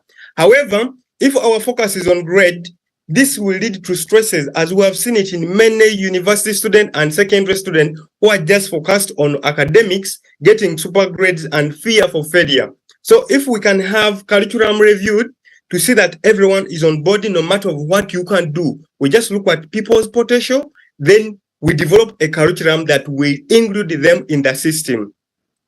Empowering educators and impressing diversity and inclusiveness. As we know, the educators play a pivotal role in ensuring inclusive education because these are the people we go to attain knowledge and skills. They need training and resources to effectively support students with diversity needs. If, for example, we have students who have some disability and they cannot access some services, we should have these educators. Like we have seen nowadays, the world is changing, technology is improving every day, and then so we can have them, if they cannot come for physical classes, we can have them in their homes to have classes moving on forward. So we need training for the educators. Success means leaving no one behind and creating an inclusive environment where every individual's unique strengths and talents are valued. Impressing diversity foster more enriching learning experience. So if we define success by just maybe grades or what people are doing, then we are leaving the environment of people's talent behind. So we need to have a success that means individual unique strength of what they can do without any discrimination. Collaboration and partnership and a new approach to success. Building cooperation partnership between schools, communities, and stakeholders is essential. If, for example, have a community that have people who have disability or any gender problems, or maybe the environment does not favor anything. So we need to have some collaboration between different organizations that can help us to support different students, different people to be included in our education. We need to shift the focus from grades to personal growth, results, and the ability to adapt to new changes. So what are the measures of the progress and empowering students? Establishing a monitoring mechanism and indicators to measure progress towards inclusive education is vital. It helps in identifying areas that require improvement, ensure the efforts are directed towards leaving no one behind. Empowering students to be advocates for inclusive education is critical. For example, if someone has maybe a certain disease that is harmful, we need to make sure that our students, our fellow students, are the one trying to engage with their fellows to make sure they feel the environment against them, not against discrimination, and contributing to creating a more inclusive learning environment. So you can find that another student can help me to understand something that I did not pick during classes because maybe I was sick, maybe because I have a certain challenge. So we should empower students to be advocates for inclusive education in all sectors. In conclusion, ensuring inclusive education requires collective efforts from all stakeholders. By addressing barriers, promoting diversity, and empowering educators and students, we can make leaving no one behind a reality in education if we ensure that the inclusiveness is in all sectors. No matter where they are, we need to bring everyone on board. And we can redefine leadership. Thank you very much. I'm Bwambali Joab from Uganda. Thank you.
Okay.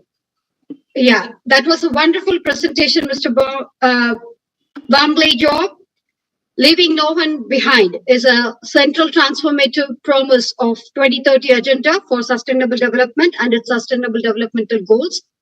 It represents the unequivocal commitment to all the UN member states to eradicate poverty in all forms in the first place. We do accept that.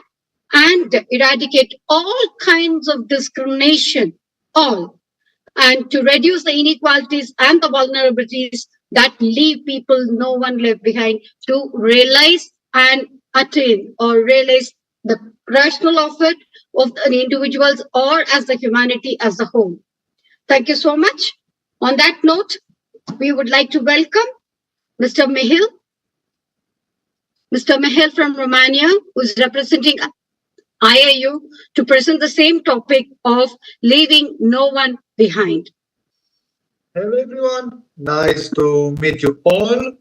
And yes, I will share my screen. Is it visible and I am audible? Yes, you are audible and your screen is visible. If you can just change it to slideshow mode. Yes, it has changed now. Please go ahead, Mr. Mihir. Okay, so I will start. Hello everyone, I'm from Romania and today I want to share my perspective about the topic leaving no one behind into reality in the education field. So first of all, why it is important the inclusive education? So in other words, why it is crucial to transform the principle of leaving no one behind into a reality.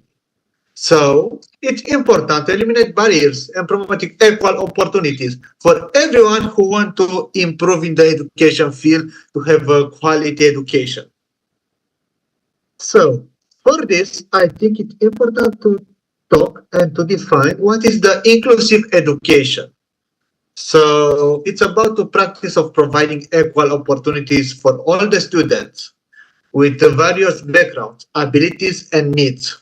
Also promote a supportive and accepting learning environment where every student should be confident about what are they doing and that can be an environment where they can develop in a healthy way. So in my opinion, some current challenges in extensive inclusive education, it can be limited resources, inadequate training for teachers. Also, the societal biases, something like stereotypical things. Also, it's about overcoming these challenges, which should require collective effort and commitment to truly achieve this type of the education. For this, I think we should think about the government policies and initiatives for inclusive education. And for this, I think the government need to develop and enforce policies that prioritize accessibility, provide funding, and promote inclusive practices in schools.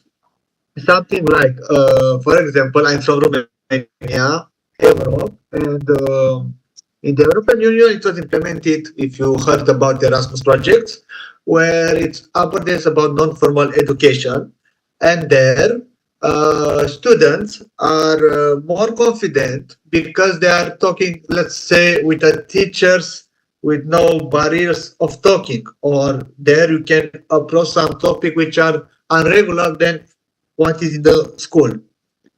So, with initiatives like this, combined with strong advocacy and engagement from stakeholders, this can be crucial in turning the vision of leaving no one behind into the reality.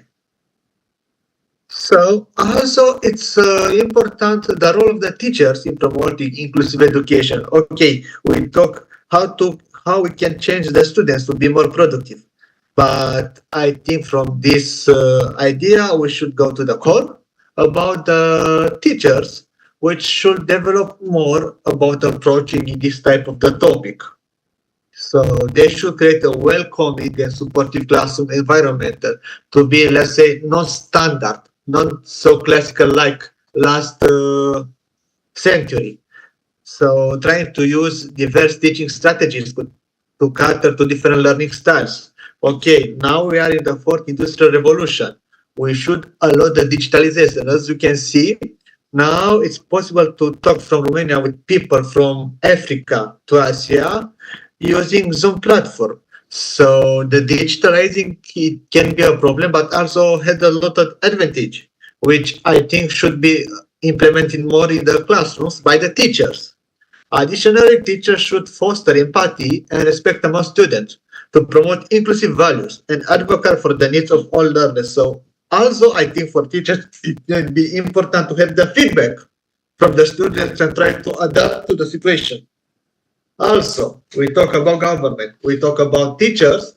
Also, I think all of this should be in the strategy to overcome this type of the barriers in the inclusive education.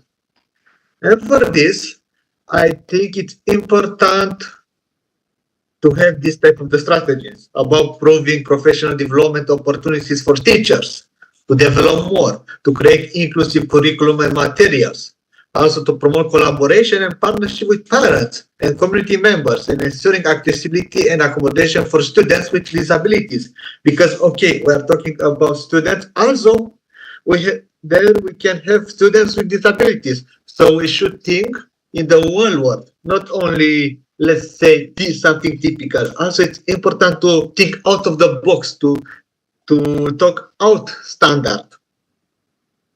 Also, it's important to have collaborative partnership for inclusive education.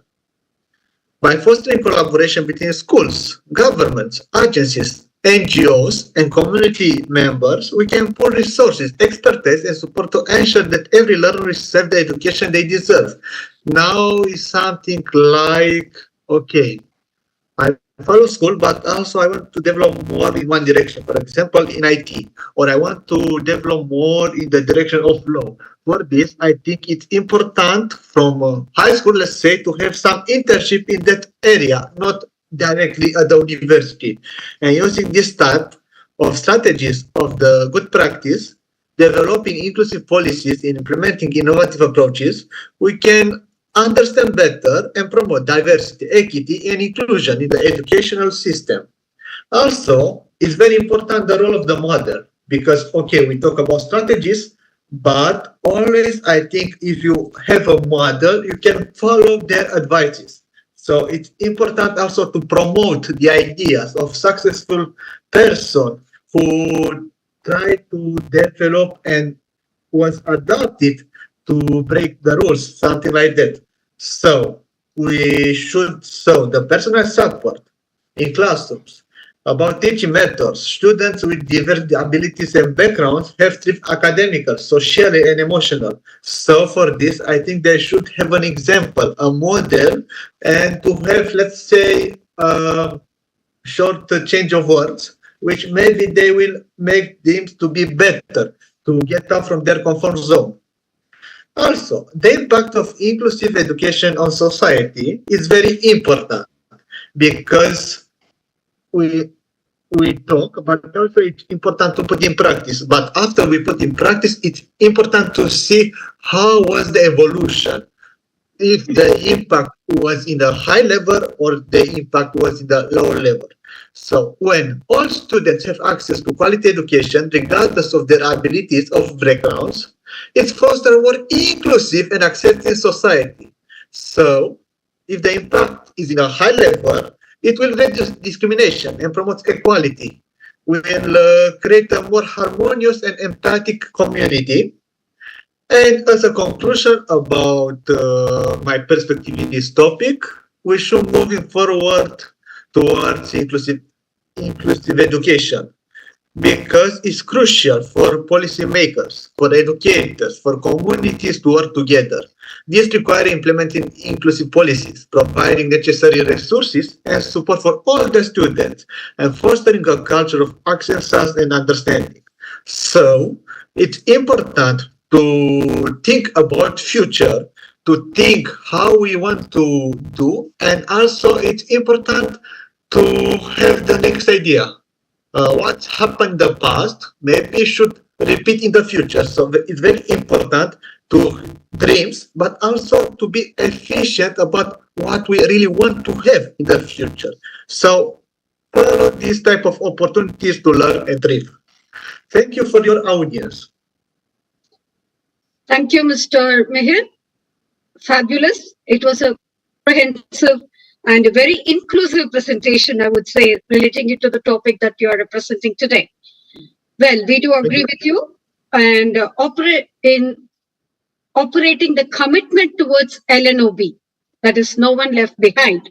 At the country level, as you rightly mentioned, it requires a comprehensive approach with a series of steps, including identifying who is being left behind and why they are left behind, and the effective remedials to address the root causes, monitoring and measuring processes that are involved in it, ensuring accountability for the whole leaving no one behind processes, ensuring a free, active, and meaningful participation from all stakeholders, particularly those who are left behind, is a key component of all the steps and the phases of policies and strategies of planning and programming which is required. We do agree with you on this platform. Moving ahead, thank you. It's so nice having you with us.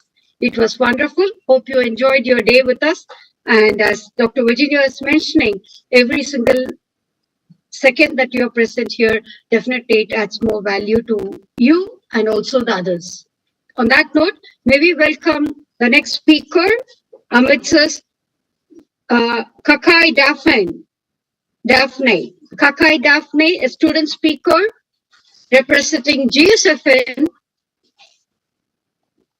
Kakai. Yes, I'm around.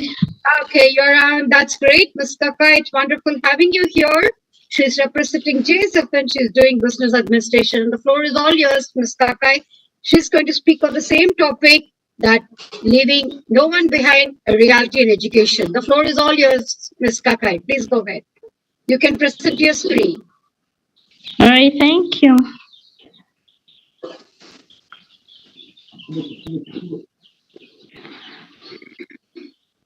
Thank you. I'm by the name of Kakai Daphne, doing business administration at the University of Ndejje, Uganda, East Africa. I'm presenting on the topic of to make leaving no one behind a reality in education. This involves addressing systematic inequalities, focusing on the poor and marginalized, and ensuring access to quality education for all, including those who are currently out of school. This requires the identification of barriers to access and the development of inclusive policies that consider the needs of different groups, such as stateless children and those with disabilities. The focus is not only on learning and quality of education, but also on ensuring that all children have the opportunity to access education. Under this situation, there are some strategies that are meant to be laid so that to ensure that no one is left behind in education. And these are some of my research. We have empowering the vulnerable youth. In Uganda, for example, in Uganda, we have got a lot of vulnerable youth that do not have finance to go back to school, and they would wish to achieve their academic goals. So in this way, we can empower them through providing financial assistance so that they can achieve their education goals. Then we have another point of improving on school quality. Not all education centers are of good quality. For example, we have different standards of schools in Uganda. There are others with good quality education and others with poor quality education. For example, the ones in remote areas have got poor quality education. So in this way, we can improve on its quality by providing them with finance and products to use. For example, books that are updated so as to improve on the quality of education. Then we have the resource allocation. Resources are meant to be allocated appropriately to the right people with highest need, so that we do not allocate them with people who are already having the finance. That will enable us improve on the education so as not to leave anyone behind. Then we have the other point of accountability and support. Implementing accountability measures such as testing students in key subjects and providing support such as free tutoring for underperforming schools. Then the other point, you have got the quality of education, ensuring that all students receive high quality education regardless of their background or location. Therefore, these strategies aim to create an inclusive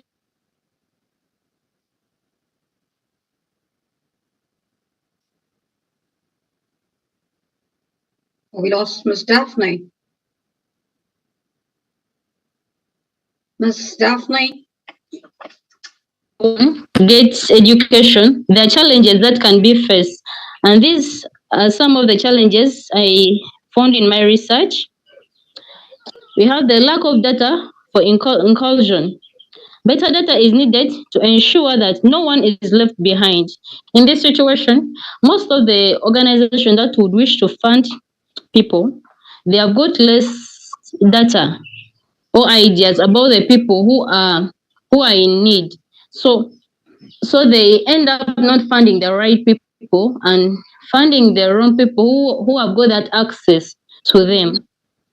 So we have another point is access to education. Despite efforts, millions of children remain out of school, especially in developing countries.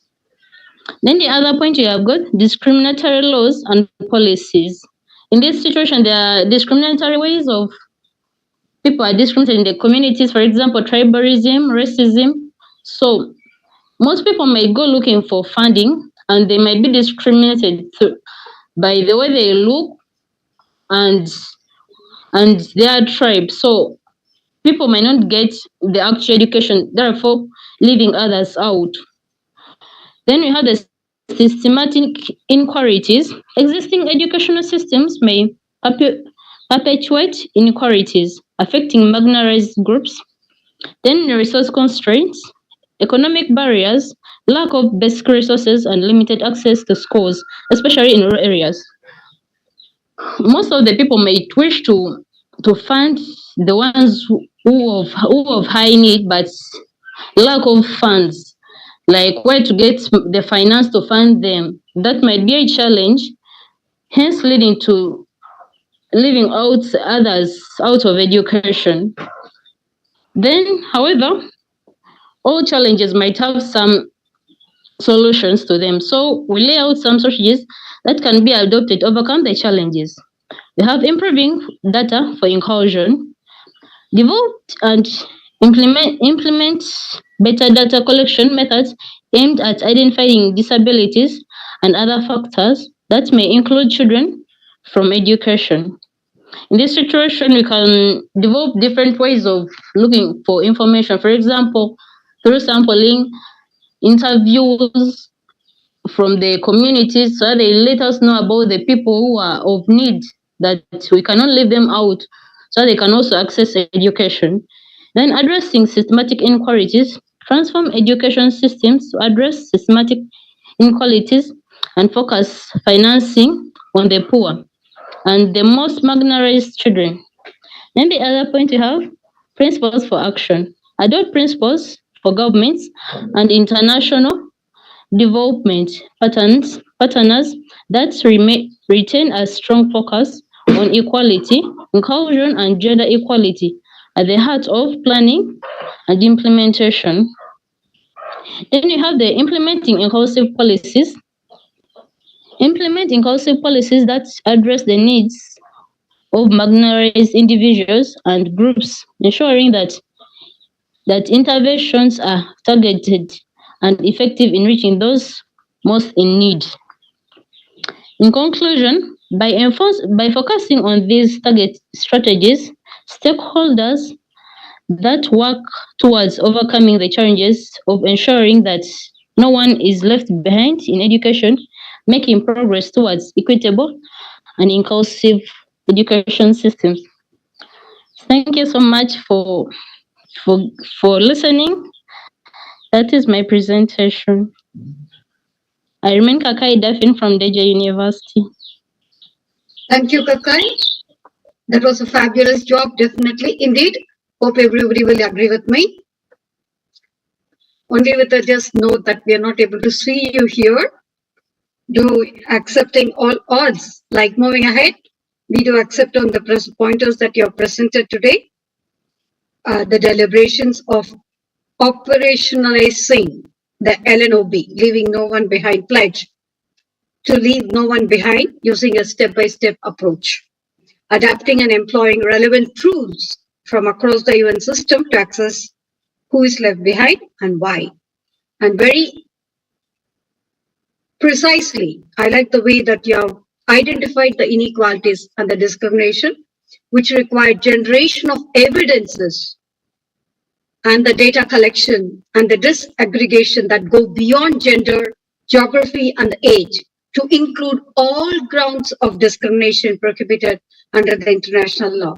We do accept it with due respects to you and your presentation, ensuring that all forms of discrimination and the other root causes of inequalities should be addressed, identified, and addressed.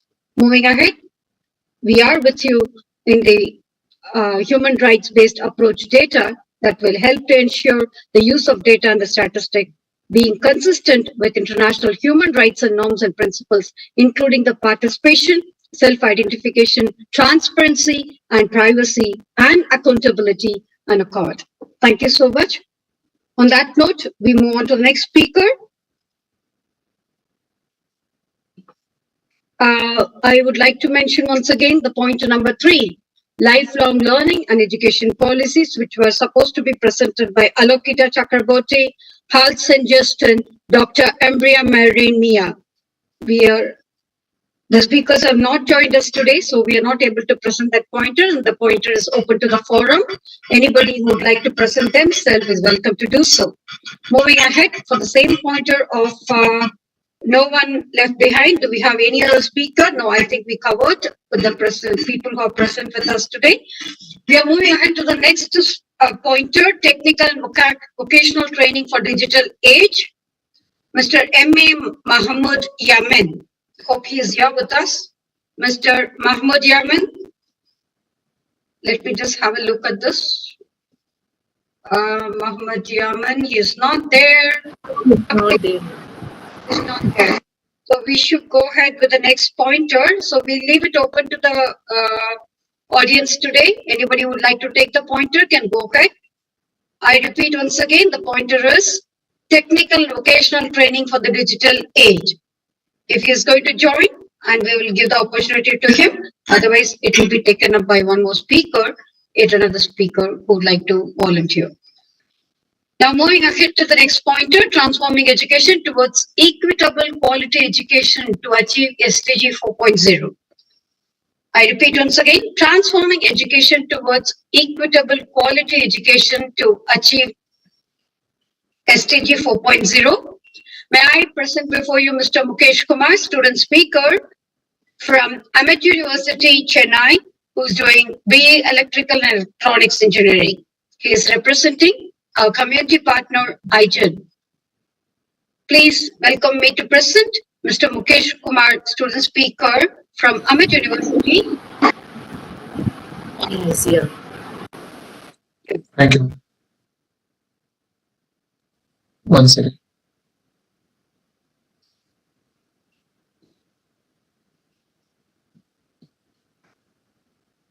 Your screen is visible and you can start sharing. You can go ahead with your presentation. Thank you, everyone. Myself, Mukesh Kumar from Amit University, and I'm currently pursuing final year. So today's my pointer is about equitable quality education, transforming the path towards SDG 4.0. So introducing the United Nations Sustainable Development Goal 4, SDG 4 aims to ensure inclusive and equitable quality education and promote lifelong learning opportunities for all. Achieving this goal requires transforming education systems to meet the needs of all learners, particularly those who are marginalized or disadvantaged.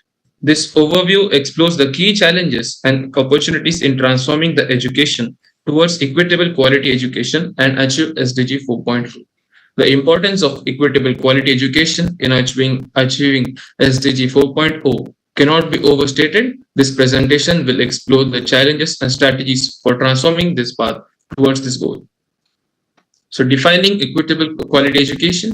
Equitable quality education ensures that all individuals have fair opportunities to develop their skills and knowledge. It promotes inclusivity and addresses disparities in access and outcomes.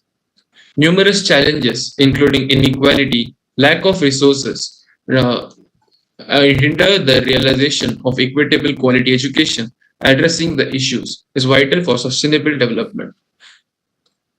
The role of technology in education. Technology plays a crucial role in achieving equitable quality education and SDG 4.0. It can help bridge the gap between students and different parts of the world and provide access to quality education. Online learning platforms and virtual classrooms can provide students with access to quality education from anywhere in the world. This is particularly important for students who live in remote or unreserved areas. Technology can also help personalize learning and provide students with tailored instruction based on their individual needs and learning styles. This can help ensure that all students have access to quality education. In addition, technology can help teachers and educators track student progress and provide feedback in real time. This can help identify areas where students may be struggling and provide targeted interventions to help them succeed. Technology plays a crucial role in advancing inclusive education. It can bridge gaps, provide access to digital resources, and enhance learning experiences for all students. Empowering educators. Empowering educators through professional development and support is essential for delivering equitable quality education. Well-trained educators can create inclusive and supportive learning environments. Importance of teacher training. Teacher training plays a crucial role in transforming education and achieving SDG 4.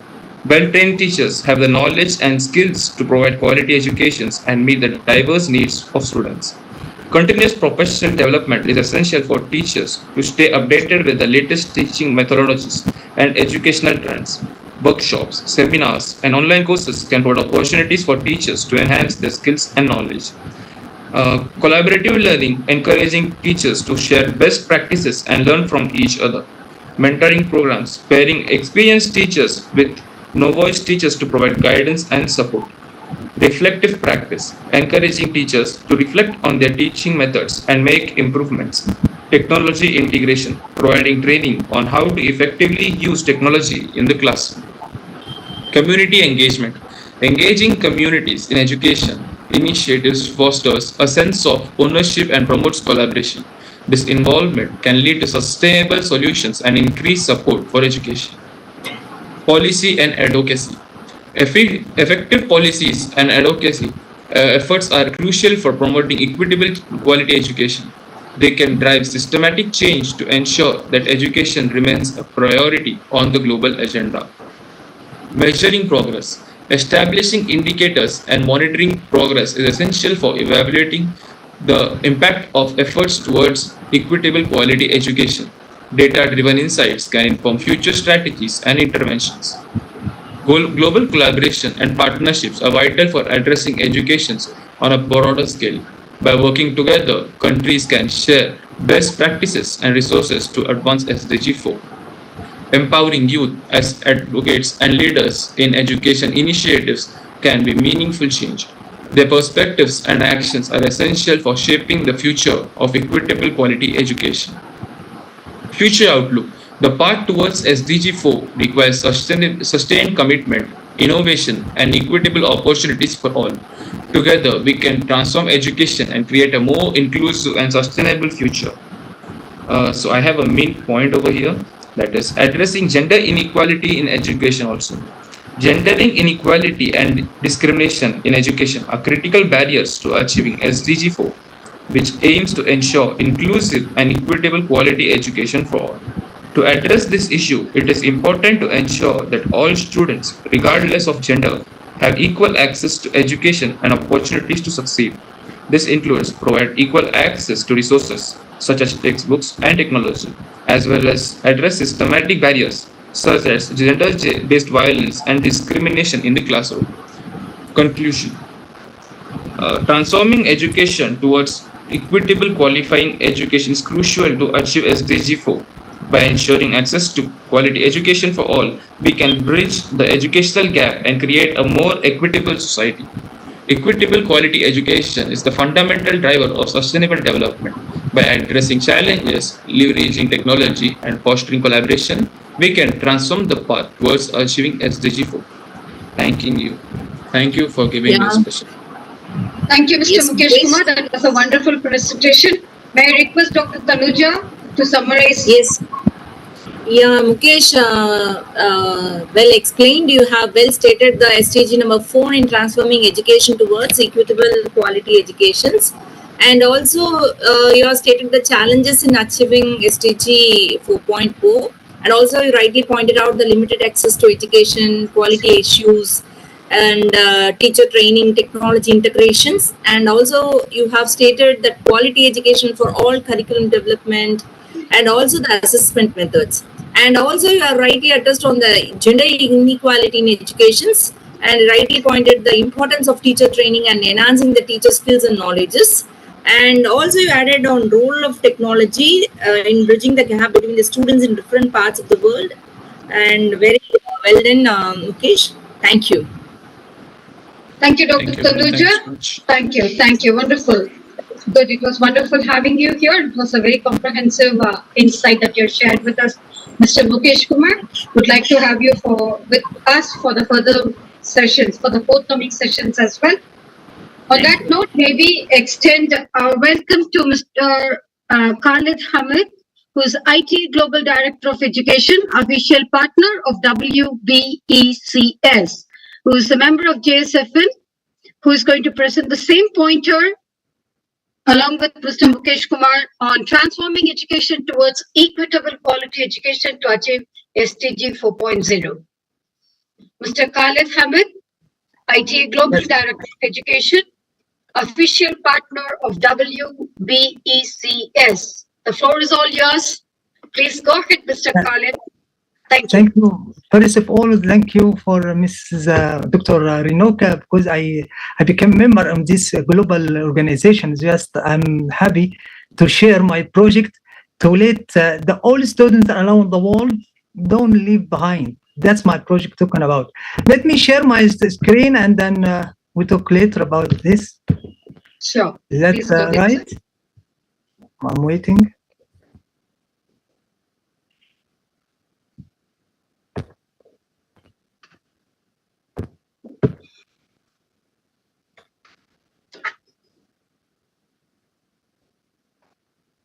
Your screen is loading. Yes. I hope it will come now. It's a long time. Yeah, I think you get it now. Yeah, it should. Yes. And yes, maybe so you may have to go on to the slideshow mode.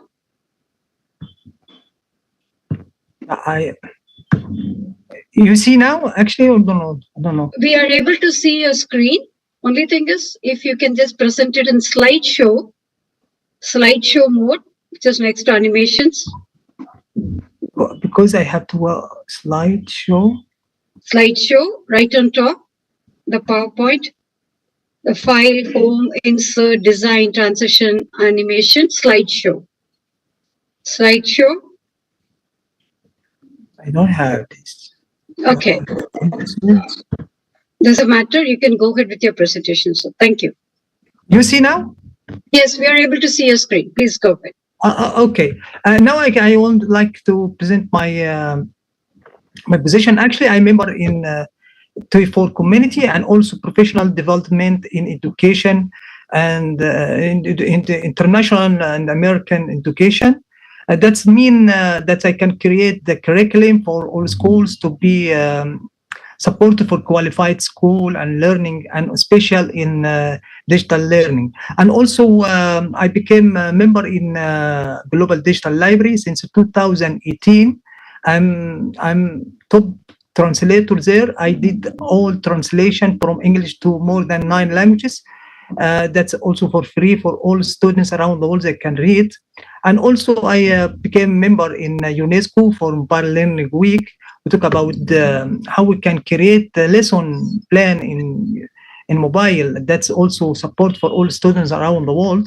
Let me share, before I share my project, I start here, this moment.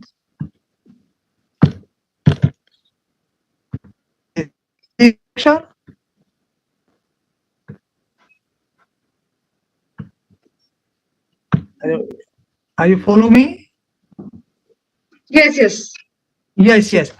Before I start to create my project, actually, that's the first global event I was in Doha.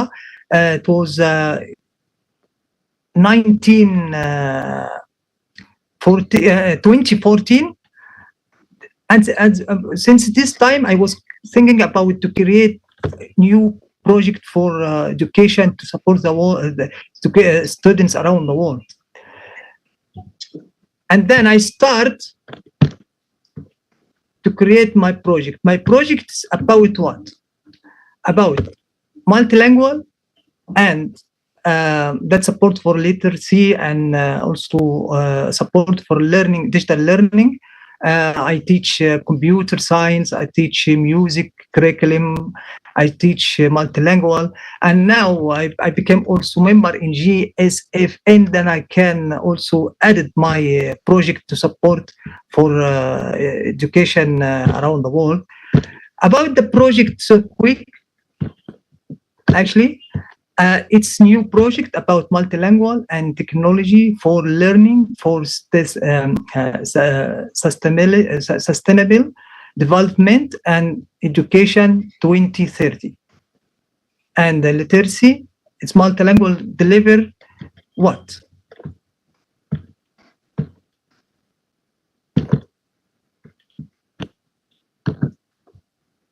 I deliver multilingual in lesson plan in more than 8 languages, and music curriculum for all ages in multilingual. That's very important because the music it has own languages, and the students need to learn music, not languages. Then I can support them to learn music in their mother languages. That's make a difference for feelings for all students. And also computer science in multilingual to let the students know the knowledge of the computer device, how they can use the whole program, how they can working good in the computer. That's very important. And also multilingual to let them focus for all lesson plan for computer science. And about the languages, I teach the students can be able talking and writing and learning Arabic, English, Dutch, German, French, Spanish, Italian, and Chinese, and Russian as well. And then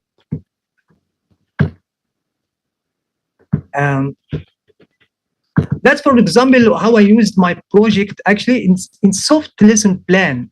This book from Global Digital Library, because I can take the all books from Global Digital Library because I member there, and I can also use the all books to translation again for multilingual. For example, this simple sentence in this book, if we see it, for example, in Arabic, you cannot read it in Arabic. That's the same sentence. But if you can read it in Arabic, you cannot following Arabic reading. But you have to know how you can talk the Arabic language. If you following the blue letter, you can see the Arabic phonetics. هذا أستاذي اسمها المعلمة أكني هي تحبنا كثيرا. That is the letter how you read the Arabic languages. I do also this also for Chinese language, for example. Here Chinese, that's that cannot, if you are start to learn Chinese, you cannot follow this. I've solved it to do also like this, pinyin for Chinese, how you can following the Chinese, and then if you became advanced in the languages, you can read the original standard phonetics for Chinese. Also, I did this also for Russian, for example. Also, you cannot start from beginning how you read the Russian letters, but I transferred to Latin letters, because you can following the how you can talk Russian, and then you start to read the standard alphabet of Russian. And also Italian, that's simple for everyone can read it. And also French can also simple for reading also, and Spanish also, because Italian and French and Spanish, they are similar, they closer. They can also following the languages learning. But German, maybe it's something different, because German it has the alphabet a little bit different. Also, they can try to read it also. Like for example, das ist mein Lehrer. Sie hat Lehrer Acne. Sie leben uns sehr. It's not so difficult, but they can also following.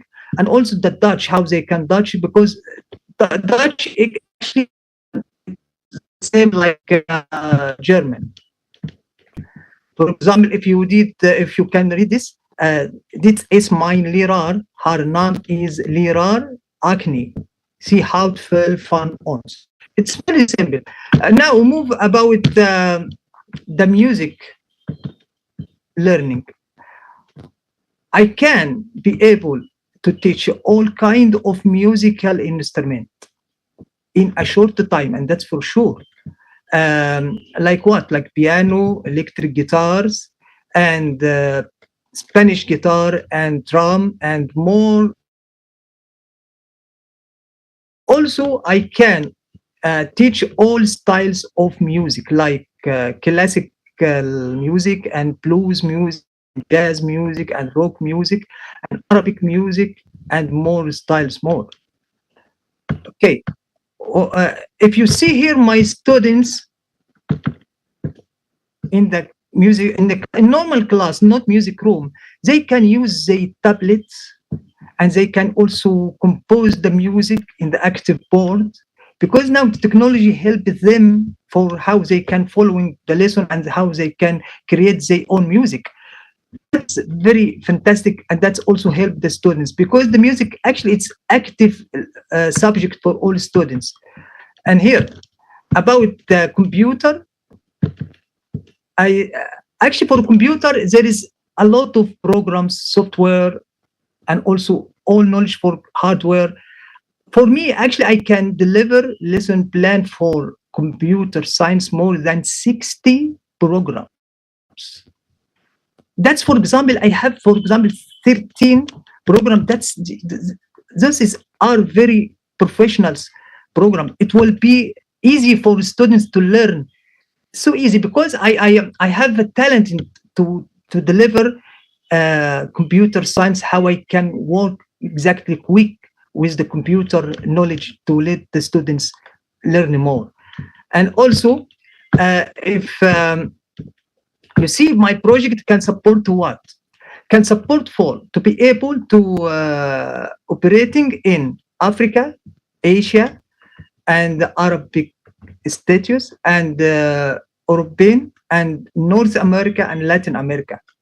Support the learning multilingual and the literacy in all over the world for education, technology, and AI 2030 for all learning around the world. Here, I would like to let you see this picture. For example, here, the activity actually make a difference for all students. That's I'm sure for that. I let you see this. For example, here, my students in grade 6. After 10 years down, here became graduate in university. Okay, here they start to support for their own concert. Here they did own concert for themselves, and they also contact with British Council for Environment Day to make also a big event and support the event in music. That's mean of the activity learning help the students for their life. They can be grow with the knowledge. Yeah, I don't let take a lot of time because the time is late now. That's about my project. I hope you enjoyed it. And I hope I can deliver something this for students, because if we see the students need, actually they need how they continues with their learning. Now, if we see the technology, all the students around the world now they can good use their mobile and they can contact online with all students around the world. Still, don't know the culture. I'm actually prof and pro coach in coaching. That's also I can support the students' life or their life, how they can get the knowledge for learning. I hope I can support that for students around the world. That's my pleasure. Thank you. That's about me. Thank you. Thank you, Mr. Khalid. That was a wonderful presentation. Thanks for sharing all your insights and your experiences and your expertise with us on this platform. As you rightly mentioned, like it is our duty to be join hands with you on emphasizing quality education and lifelong learning opportunities for all, because that's a key central for ensuring full and productive life to all individuals and to the realization of the sustainable development in education. So with due consideration, with all your expertise and with all your experiences, with all the inferences that you have shared today with us, Amitsas, despite considerable progress in school environment, millions of children remain out of the school. It's a fact. Especially where education systems struggle to keep up with the population growth in the countries that are more vulnerable, that many people have mentioned before. Even when more children are enrolled, many do not acquire the basic skills. As you have rightly mentioned, it could be a discrimination of language, it could be a follow-up of non-equipping themselves with the relevant skills which are required, the basic infrastructure which are deprived of, anything and everything taking into consideration. Quality education is getting hampered by the lack of trained teachers, inadequate facilities of self, and also the school and the learning environments. So achieving this goal will require intensified efforts, as you have exemplified yourself today, particularly in sub-Saharan African countries, South Asian countries, which are targeted to vulnerable population, specifically persons with disabilities, discrimination, and indigenous people, refugees of the rural poor. On that note, thank you so much. Thanks for your contribution. We really appreciate it. Thank you. Thank you so much. Thank you. It's my pleasure. Thank you. That was wonderful of having Mr. Khalid Amitsas. And we are joined by Mr. M.A. Mohammed Yamin for pointer number 9, Technical and Vocational Training for Digital Age. Technical and Vocational Training for Digital Age, who's a member of IAU, who's a founder CEO of Shishu Ullah Organization. Mr. Mohammed Yamin, hope I'm audible to you, and thanks for joining us on this forum. Mr. Mohammed Yamin. Yeah, I can hear this. Yes. Thank you very much. Please go ahead with your presentation. It's a pleasure having you, Amitsas. And the pointer that he is going to present, Amitsas, today, once again, I repeat, Technical Vocation Training for the Digital Age. Yes, Mr. Mohammed Yamin, the floor is all yours. Thank you. Okay, thank you very much. Can you please again this topic? Okay, again, I repeat the topic for you, Technical and Vocational Training for the Digital Age. Okay, thank you very much. First of all, I'm Mahmoud Yamin, founder and CEO, Shishu Ullah Organization, International Global Youth Platform. Now I'm currently working 80 countries in the whole world and 500 students almost working in this platform. And first of all, I'm this most working in this environment, climate, and education side, women education, African city, and this most poverty. So this is our mainly suppose first for example, education and age, both are the different because age is limited and age size. We can practical education and convocation, because new platform and the new age to new development, new learning.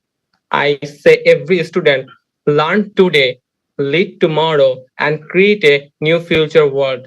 Because in the lines this word, meaningful word, because learn and learn new things, new subject, new topics, and new things, and this new generate and learn lead tomorrow, and this learn many things and lead our platform, lead our country, lead our society, and a better future what in upcoming.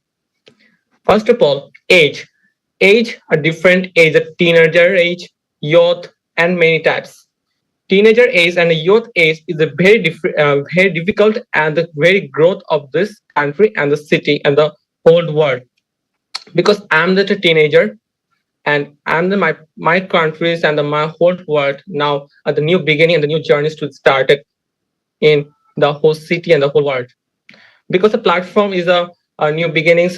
Sometimes the education system, practical education, because practical education to the youth in the policy to the African city and women and others policy to the new learn. Every time I many students to learn ecosystem and eco platform this practical education. Every time I'm the many topics to the learn student to how can change the education system, because education system is very important and change, and the university, school or college bookish knowledge. This means read the books every time, note, assignment, etc. But education system, the most priority, the practical education. You learn something, please go to the practical education to learn.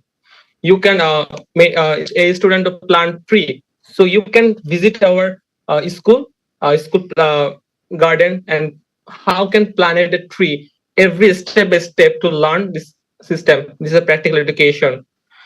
Environment, education, health, and etc. Anything you can do practical education and eco development system and eco monitoring. That this our generation grow by day by day grow.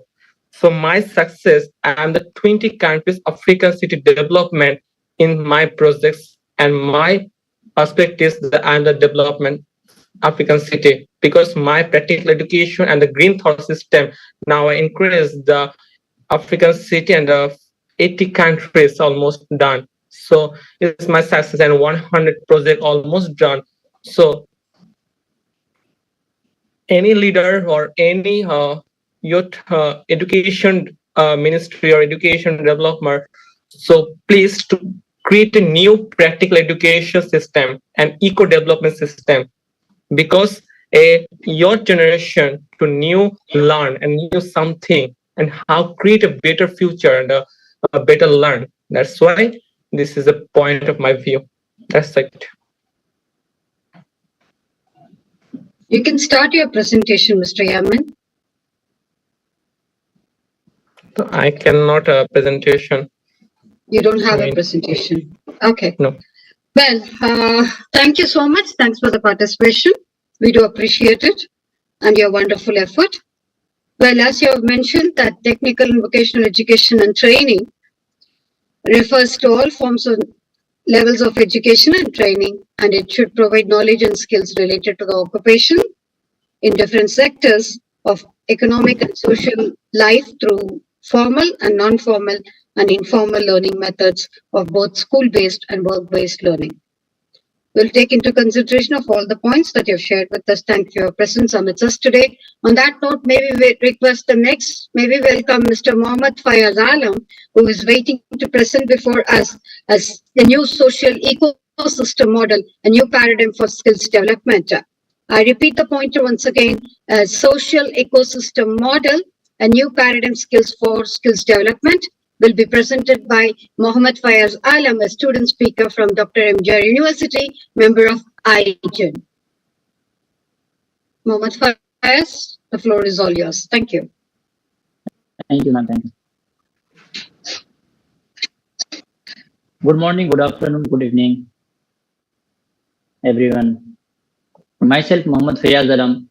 Currently, I am pursuing BTech Computer Science third year from Dr. MG Educational and Research Institute, Madurai, Chennai, Tamil Nadu, India. My topic is social ecosystem model for skill development.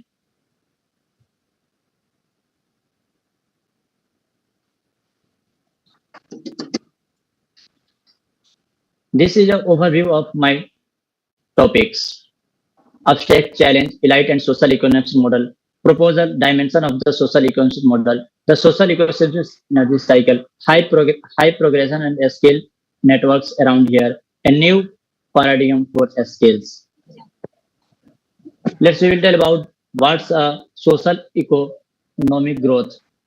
It is based on the city region.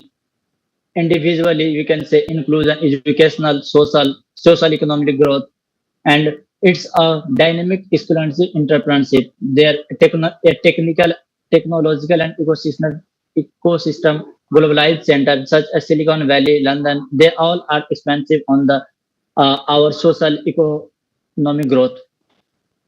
This is challenge we have to do it. Challenge and conceptual, systematical, political, dynamically models of the incoming growth and wealth production, culture of digital technology optimized by Silicon Valley. Like it's a Google and Amazon. We have to challenge our problem on before the digitally on 2025. Then we will go. Then we will think our challenge will be accepted. Nothing is there. In this topic, I related our SDG goal number 9 and SDG goal number 10. Overall, the Sustainable Development Goals agenda mentioned innovation and technology, but this is not a art together with the justify and inequality. The challenge in thus the produce a different types of ecosystem model. It's thinking like working on the living and skill development in inclusive, sustainable, and social way. However, a marketed economy currently works on the skill supply models. Recently, employment ecosystem models appear unable to confront a slack of the task. Overall, we can say it's the experiencing barriers including into on the ecosystem. This in this slide we will show you elite and social economic model construct. Let's be defined in dimension elite ecosystems and social ecosystem. I pointed out some topics like a mission and function, the horizontal division, catalyst analysis, role of state and key instruction, education and training, workforce and community participation, digital connectivity, time and isolation. On the basis of this three agenda, dimension, elite ecosystem, and social ecosystem, I designed this our thoughts. This is a proposal. What's the reason behind it? Building a logical social ecosystem to connect working, living, and learning. Both living and learning we have to connection during this proposal. The German G20 presidency, they said the terms, they think since 2017 reliance, sustainable and responsibility. We propose that this may be achieved in the area of skill and education through the social ecosystem models. You can say a social ecosystem model can be defined involving place-based comprehensive social formation focused on the connected world, working, living and learning. I explained. Living and learning is the connecting work of our social ecosystem. We have to work. We have to live with us networks and connected. This is a building block of our social ecosystem destination. I pointed 3 points. First one is extended the 4 elements of building the 1990 high skill ecosystem model. This catalyzed by a government of action. Second one is introduced a spatial interpretation of the scalars. It is when 1979 and 1994. This proposal is released. Another reason, it's a political economic dimension. It is a 2016 and 2018 another sources like Magukata and Hedison and Sports. It will be organized like this. Another is dimension of the social ecosystem. Basically, I defined in the seven terms: working and living, learning. First one is leadership. Another one is collaborative. Third one is mediating. Fourth one is identifying. Fifth one is integrating. Sixth one is facilitating. Seventh one is using all connection. We have a social digital technology. If you are working on these all models like a leadership, collaboration, mediating, identifying, integrating, facilitate, then we will go on. Then we can say we are working on the living and learning for a social ecosystem. The same things, but it's the same thing, but it is a social economic energy cycle. We can, I will show you this. That's one I categorize into 6 points. First one is initial, spatial identify. Second one is mapping phase. Third one is integrated. Fourth one is extensive network. Fifth one is co-production activity. Sixth one is ecosystem outputs. When we work on these all 5 points, last one we get a systems, ecosystems in innovation and work practice. A new forms will we can say a new skill and service we can get. Next slide. High progression and skill networks.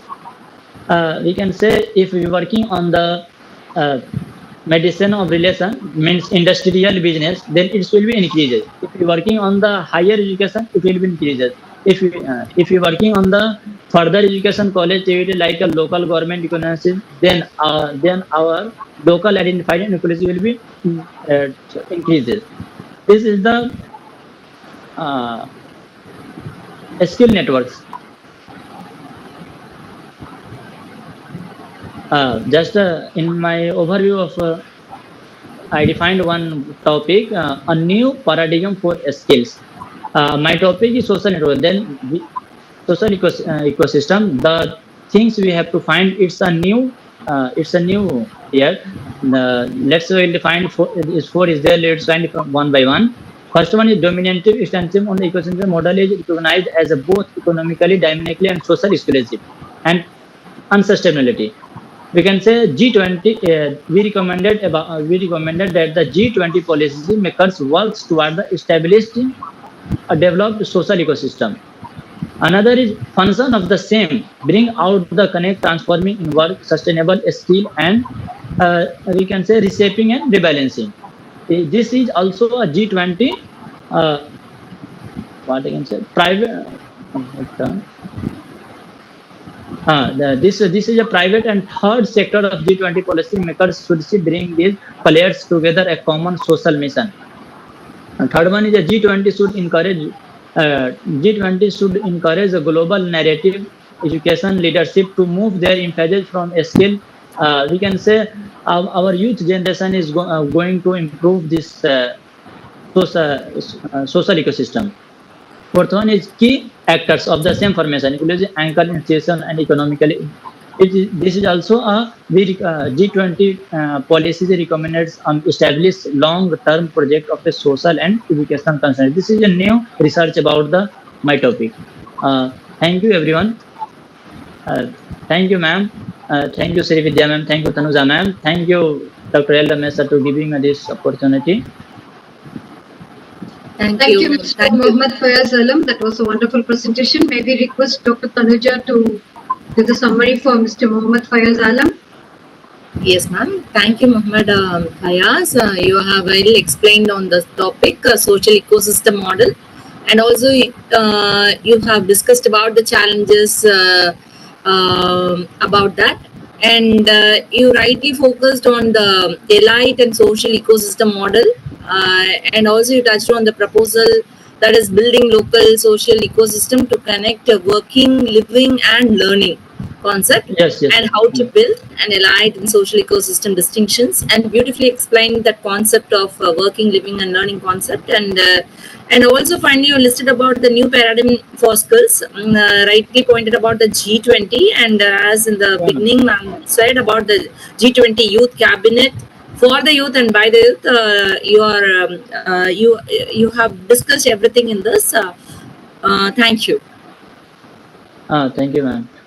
This is a Thank you new so research, much. ma'am. This is a new research for G20 only. Anything else would you like to add on? Anything else would you like to add on? Me, we will, I can say, ma'am. Actually, I did not work from G20. Just now I joined, so next time we will do it better. Definitely. So we just open the forum for everyone to have their small inputs before we wind up of today's forum and the topics involved. So we start with Dr. Tanuja, please.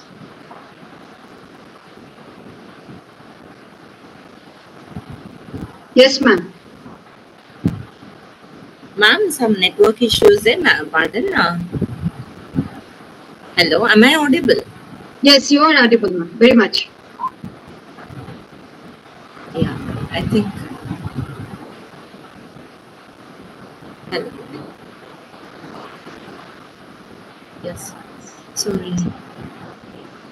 Okay, we'll come back to Dr. Tanuja later. Like, is anybody else would you like to contribute? Anybody else? Anybody else would like to contribute before we wind up?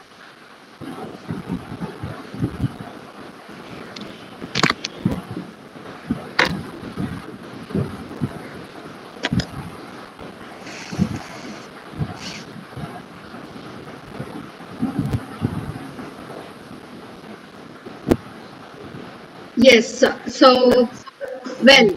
Ma'am has issued something, ma'am. She is facing a network issue. Ma'am is facing it. Yeah, anybody would like to contribute can go ahead. Each one will get just one minute to just add on. Mr. Yamin, I could see that you are unmuted. So can you please, do you like to add on anything?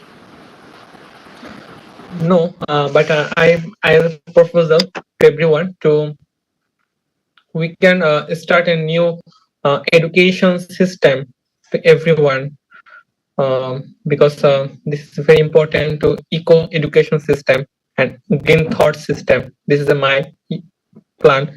So I request to everyone to basically in my organization branch to also India in 24 state. So that's why I request everyone to we can a new start education system, green thought education system to everyone to support this project. I think can better this education. Thank you. Thank you. Wonderful. So anybody else would like to contribute? Yeah, ma'am. Okay. You need to unmute yourself, ma'am, please. Yes. Okay.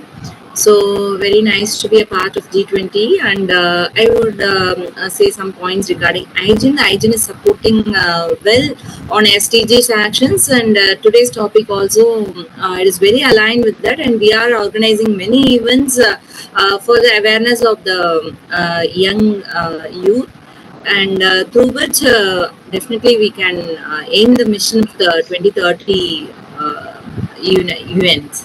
Thank you. That's great. We do agree with you, Dr. Tanuja. Anybody else?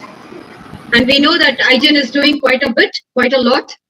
And we do accept it. And we're always in partnership with you, in hand, thread in thread, to move ahead with our rational objective. Thank you, ma'am. Thank you. Thank you. Anybody else would like to contribute? I'm Kakai Dasin. Yes, Kakai, please.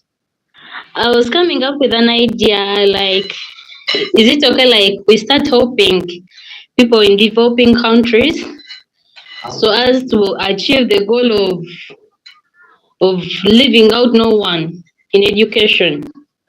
Would it be right? I do agree. That's the greatest challenge, like that should be addressed to. And hopefully we all should be able to do it actually with all our minds and all our thoughts put together. We should be able to do it, definitely. Yes. Anybody else in thought with Ms. Kakai?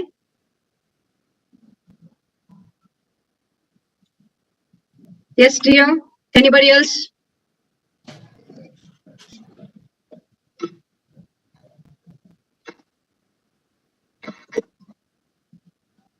So, should we wind up or anybody else? Yes, please. Okay. So, well, definitely with our G20 presidency as on this remarkable platform for the country to make a difference and a significant impact on the global education agenda, with a particular focus on the education technology for global growth. Here is how our G20 Youth Cabinet Presidency will shape up India's or the world's global education agendas. First is, these are the key takeaways of today that we are going to highlight. Fostering innovation in education, recognizing the transformative power of the technology in education. As a part of G20 presidency, we aim to promote innovative approaches and leverage education technology to enhance access, quality, and equity education globally. This will include fostering digital literacy, utilizing online learning platforms. May I request everybody to keep being muted? Thank you. Exploring emerging technologies like artificial intelligence and virtual reality in education. Secondly, bridging the digital divide. So understanding the importance of the bridging the digital divide to ensure equal access to education for all, leaving no one left behind.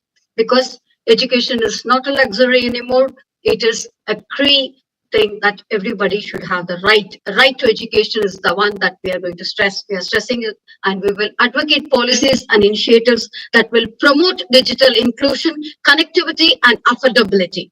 This will include efforts to expand internet access in remote and unserved areas and provide necessary infrastructure and resources to facilitate digital learning, which is a huge challenge in the present world. So when it comes to digital learning, what is the key thing that is going to follow through is the key strengthening of the skill development. So the G20 presidency of today offers an opportunity to prioritize the skill development on a global scale. It aims to collaborate with the G20 members and the countries of the relevant stakeholders to design and implement the skill development programs and align with the changing needs of the job market. This will include promoting vocational training, pivot, entrepreneurship, such that everybody, the youth, is no more going to be a job seeker, they're going to be job providers, and creating lifelong learning to enhance employability and drive economic growth. So second last is enhancing education partnership, as one of our pointer as deliberation was today. Our G20 presidency will actively promote international cooperation partnership in education. This will involve facilitating collaboration between the education institutions, government and non-government and private sectors to foster knowledge sharing, research exchanges, and joint initiatives where we all aim to leverage its rich educational ecosystem to contribute to the global education initiatives and benefit from the international best practices. So last but not the least, providing inclusive education. We recognize the significance of the inclusive education in achieving SDGs. As a part of G20 Presidency of Youth Cabinet, we will advocate policies and practices that will ensure access to the quality education for the marginalized communities, girls, individuals, and with other disabilities. So this will include addressing barriers to education, promoting inclusive pedagogies, and supporting inclusive education systems globally. So we are here with this valuable opportunity to drive global education agenda, placing the education technology, innovation, and innovative practices at the forefront in taking it forward. So we're working on that, moving ahead, like, ma'am, how much time do we have?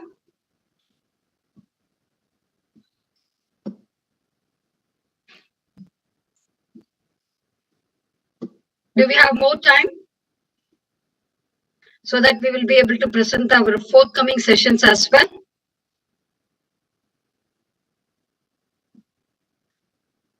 Okay, so we have shared our forthcoming sessions in the chat box. So we would love you to enroll for the forthcoming sessions, and would like to have the young speakers on board with us and taking it forward.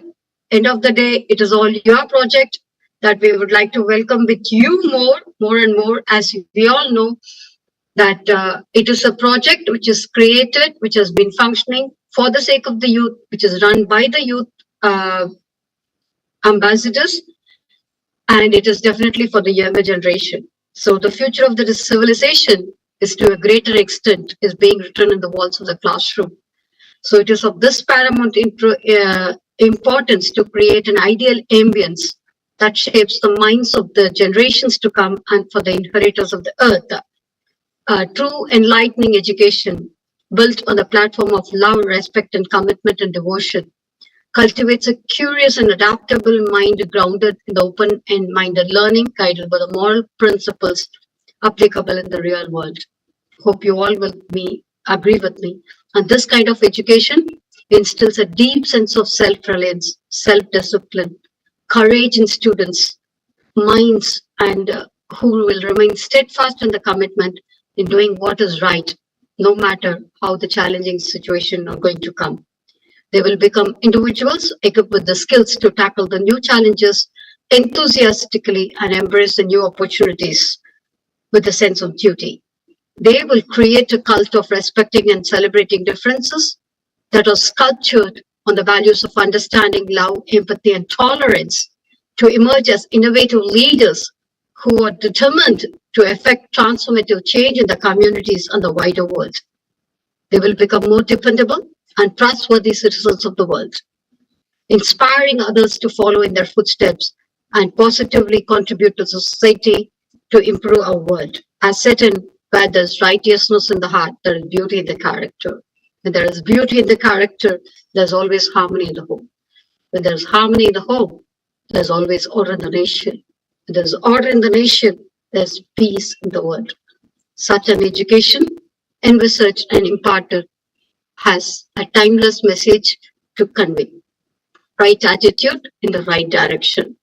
Being built on the platform of respect ensembles a cultural experience of education is a shared social commitment to human rights and social responsibilities of all states and citizens, where respect for self, respect for one's culture and custom, respect for others, respect for human values, respect for community living, and respect for nature is being celebrated, cherished, and catalyst for change for any other cultural commitment that will lead us from ignorance to truth, darkness to light, lead us from enlightenment to liberation, such that to make our world a better place to live in. On that note, we conclude this session. Thank you so much. Thanks for joining us on this platform. It's always a pleasure having you all amidst us. Thank you.